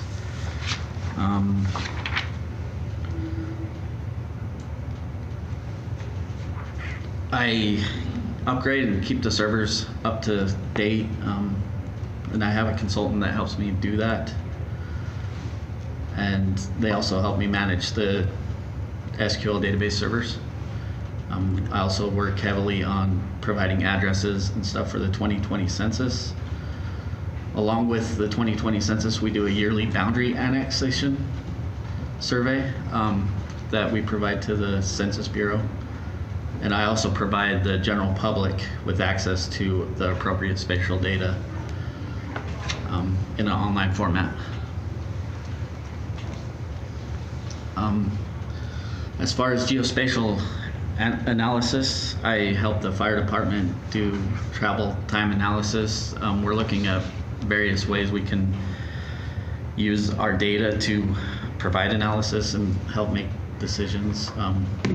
We deployed a new zoning application. We work closely with Bannock County to provide 911 information. I also update all the mobile devices and cell phones and provide web page support and citywide map support. Okay, so personnel, you can see the big decrease was due to a change in personnel. So you had the budgeted retirement, and then you had a seasoned employee, and now you have a new employee. So that's why there's a decrease there. And also the decrease in the medical insurance. So overall, 47% of this budget is for labor, and there is 1 employee. Operating budget, you can see, came in as flat. And there are no increases requested for FY20 and no fee increases requested. So, are there any questions? Do you have the tools you need to do this job? Yes, I do. I feel like I'm in a fortunate position here to have all the tools I need to do my job successfully so far. I hope to expand on what I'm doing in the future. But I feel like I definitely have the support to do what I need to do. The reason I asked is wondering if new eyes look at problems differently. I came in pretty ambitious, and I quickly learned that it's probably better for me to learn what's in place and learn the system before I try to change it. So I'm kind of in the learning what's in place, and the system that is here is quite robust. It's a lot more connected together than I thought it was originally. So I'm trying to be patient and not break things. Ryan's been here all of about 2.5 months, I think, 2.5 months, and so it's a good presentation. Thank you. Any other questions for Ryan? Just impressive, all the stuff that you're doing. It's a lot. It's awesome to have Ryan on the staff because he's top notch. He's good. So we're lucky to have him. Thank you. Okay, thank you, Ryan. And you actually beat Jeff, so you're curious. So far. Okay, last one. Last one of the day. An hour? An hour? Is that what you said? Yeah. I'm sure you want an hour. All right. So this division, we aspire to be environmental leaders who empower community members and coworkers into action. So, we are trying to have other people be in compliance. And so we oversee environmental compliance and do a lot of collaboration with community partners to improve watershed conditions, quality of life. So there's our warm and fuzzy. That involves integrated water resource planning, big fancy words, trying to make sure we're all not acting in silos with our water resources. And so as we invest money in thinking about our aquifer, that we're also thinking about our wastewater and our stormwater and our river water quality at the same time, and finding opportunities for cost savings or efficiencies gained. Spend a bulk of my time on stormwater permit administration. So administering our federal stormwater permit, and that also involves doing our monitoring, our outreach, and compliance oversight with that permit. Not maintaining our city's stormwater pipes, that's the street department. We are making sure that private entities are doing what they're supposed to do. Do a lot of project management and grant writing, and environmental consulting outreach, so serving on a lot of committees and I think I had environmental compliance oversight as well. So, next. There are 2 of us now. We were down 1 to 1 for about 5 months. And then we hire a variety of interns. We had 3 last summer, which was exciting. We get about $50,000 from our co-permittees, so that's Bannock County, Chubbuck, ITD, ISU, not yet. Yeah, they're coming on. Wait, Bannock County, Chubbuck, And ITD and those 3. ITD, oh yeah, and ISU is coming on, sorry, I'm losing my, and we get about $3,000 in fee revenue, not much.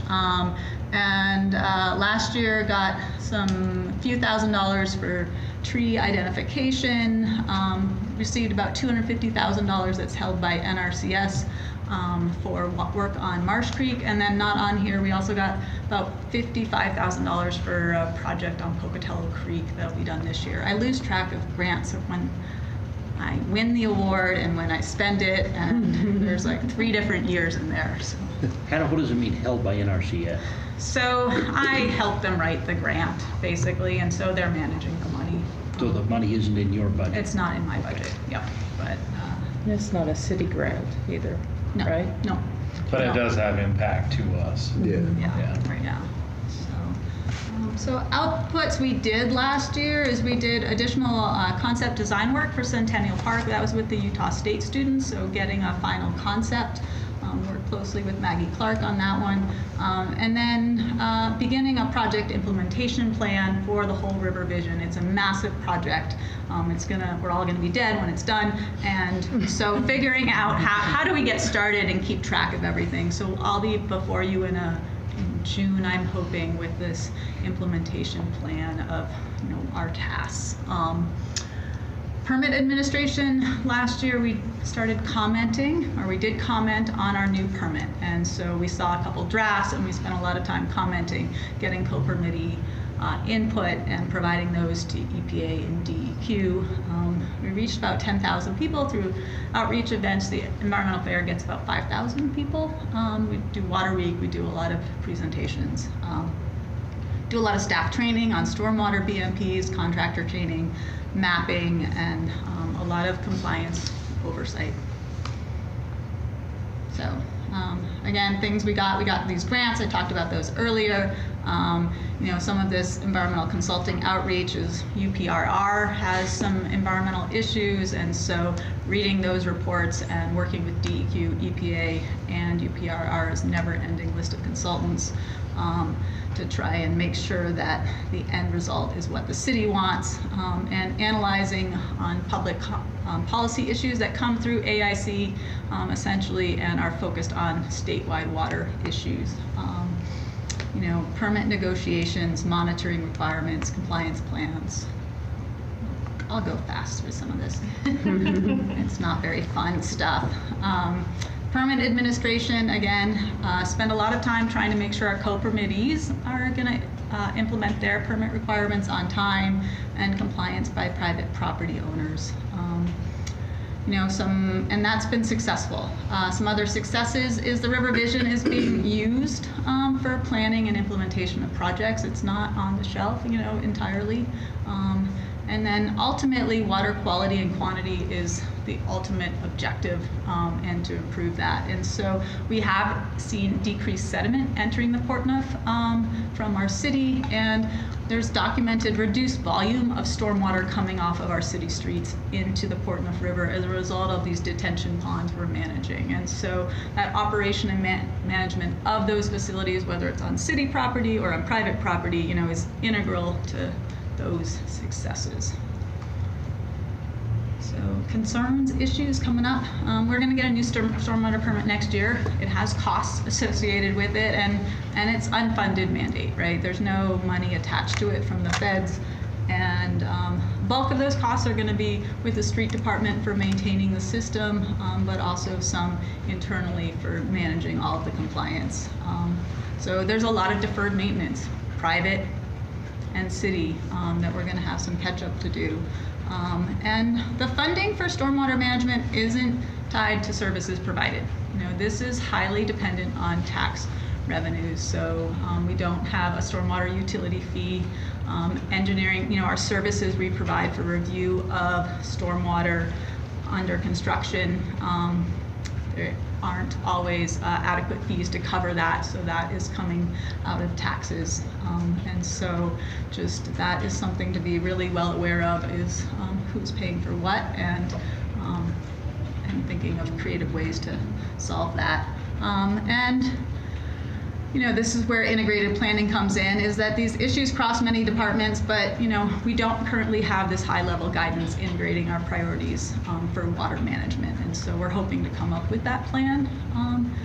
And as you have seen, the River Vision is going to cost a lot of money to implement, but there's a cost not to implement, and it's both staff time and money to implement that, and that ultimately finding that funding. Where it's going to come is critical, and that's not just the Centennial Park project. Should there be some kind of stormwater management fee?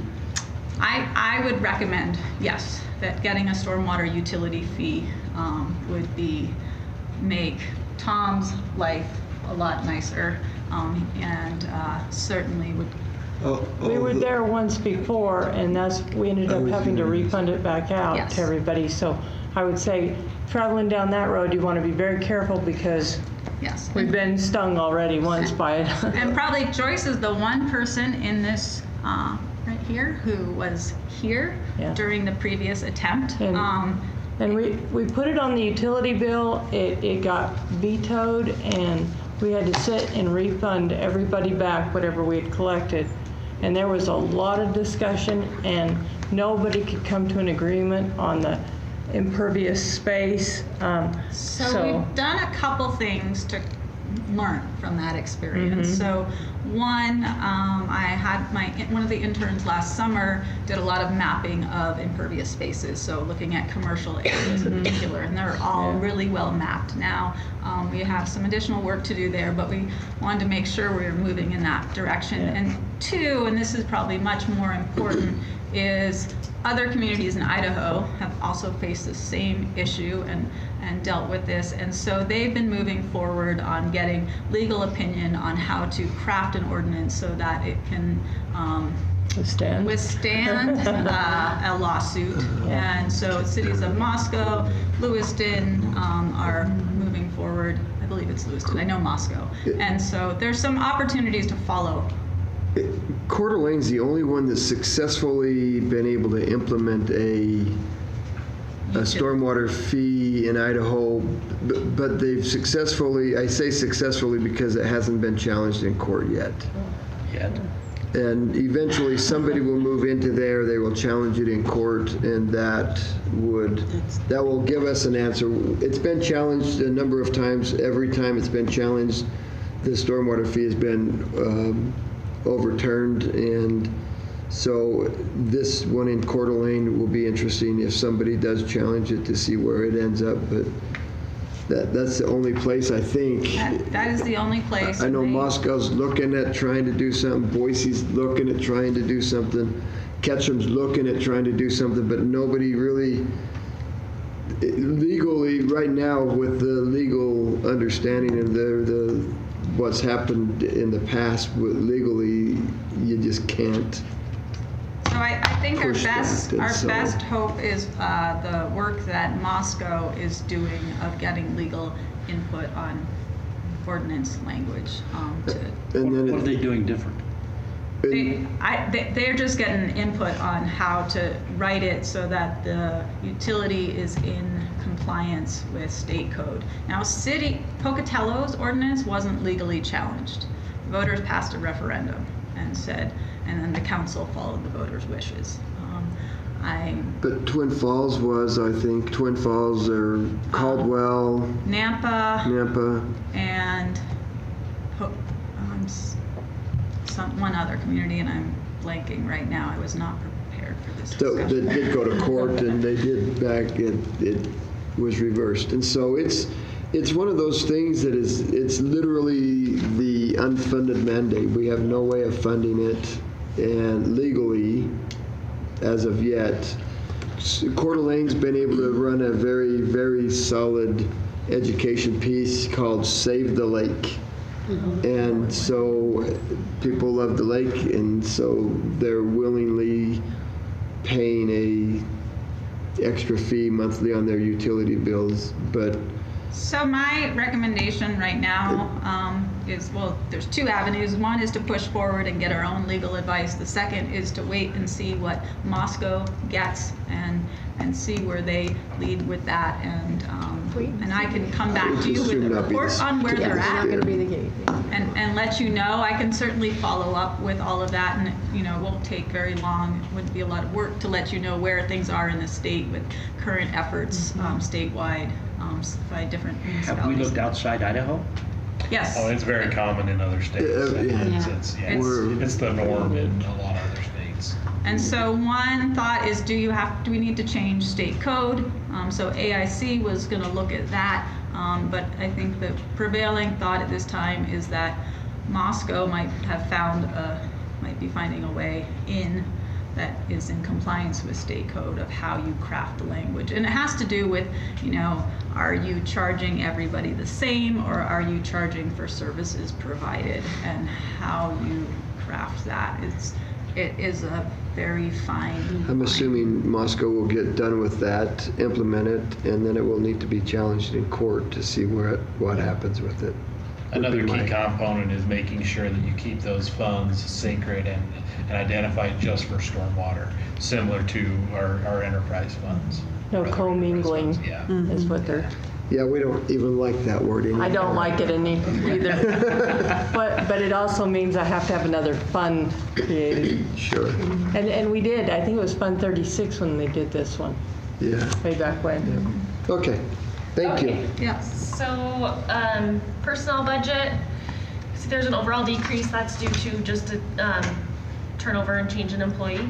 So about 50% of their budget is for labor, and they have 2 full-time employees, and like she said, some part-time help in the summer. Operating went down by that $100,000. That was one-time money for the Centennial Park that was approved last year. So she just took that out to remain flat. And overall, her revenues, she gets some from licenses and permits. The intergovernment, there was a $5,000 increase. She's going to try to bring ISU on board. And then the rest is interfund revenues, which is from water and WPC. Okay. No budget authority increases, but you can go over your fee. Oh yeah, so proposed fee increases relate to erosion and sediment control. So to increase by $25 an acre for the first 2 acres of projects that are not general permit projects. So general permit projects are single family homes on flat areas. And this is just really to cover our costs of going out and visiting the sites. We've got our costs covered with large subdivisions. Permit transfer fee increasing from 25 to 50, again, just a cost recovery, and adding a $75 re-inspection fee if they fail their initial site inspection or are issued a stop work order. And again, this is a cost recovery. We have to go out and visit a site. I'm happy if somebody, I'm out inspecting and they fail and we go out again and we, talk with them, we can cover that. But if somebody is just really not doing what they're supposed to do, let's give a little burden to them for making us drive really 40 minutes round trip. Can you cover those 3 areas? Explain to me what those things are. Oh, yes. So the erosion and sediment control fee, it should be actually, sorry, I was too brief here. The permit and inspection fee. So to inspect a new home or commercial project. Under construction? Under Before construction. They start construction? This is all under construction. Okay. Yep. And then the permit transfer fee is the home under construction, but if you want to transfer it from the contractor maybe to the homeowner because a CO has been issued and currently we then lose the permit, it's closed out, and so a homeowner owns a piece of property and it hasn't been vegetated, and you might have seen this March, a lot of runoff came off of property that had recently, maybe it was bought in December, and then in March we had a big runoff event, and we had mud coming off, and I called the homeowner, and they're like, what? And they understandably have no idea of their responsibility there. And so, one, making sure this permit gets transferred if it's not vegetated, and that there's an opportunity for education. So is that complaint driven then? Yes, if I see a problem, it's complaint driven. I am not driving around. But it's. So you don't automatically inspect a building site? They're inspected if it's a commercial project. If it's a subdivision, it's inspected every week during construction season. If it's a commercial project, it's inspected at the beginning, and then during trade inspections or grading inspections, it also gets looked at for erosion and sediment control. And single-family homes, it's during trade inspections, it gets looked at for erosion and sediment control. We try and limit our inspections to the extent possible due to just the time it takes and not wanting to, really we should be charging about $100 a visit if, we can go to a few of them and trying to make it be efficient. And so I would need to hire a staff person to sort of spend their day driving around to do more inspections. So building takes care of residential homes for the most part. Engineering for the most part does a lot of commercial and subdivision, and then there's some stuff that this division does. So when those other inspectors are out, are they looking for these kind of problems? Yeah. Yes. Yep. Yeah. Any other questions? Okay, what do you want to do with this, council? Yeah, so we're just looking, do you want us to build these fee increases into the budget? I can work with Hannah and get some, I don't think it's going to be a significant amount. No, I probably won't even. And remember, we can't start charging these until the fee resolution is proposed and you guys pass on that. Sure, I've got 3 yeses over here. What have we got over here on the left side? We are yeses, aren't we? We are. Looks like you got. Okay, so We got Team Lab yes on the right, and I got 3 independents on the right, 3 independents, and on the left 2 Team yes. Over here. Yeah, we are. Okay, so we'll build that into the budget. Are there any other questions? I don't think so. We're done. Did I win? No. For the longest? Maybe. For the longest. That is a great job, then.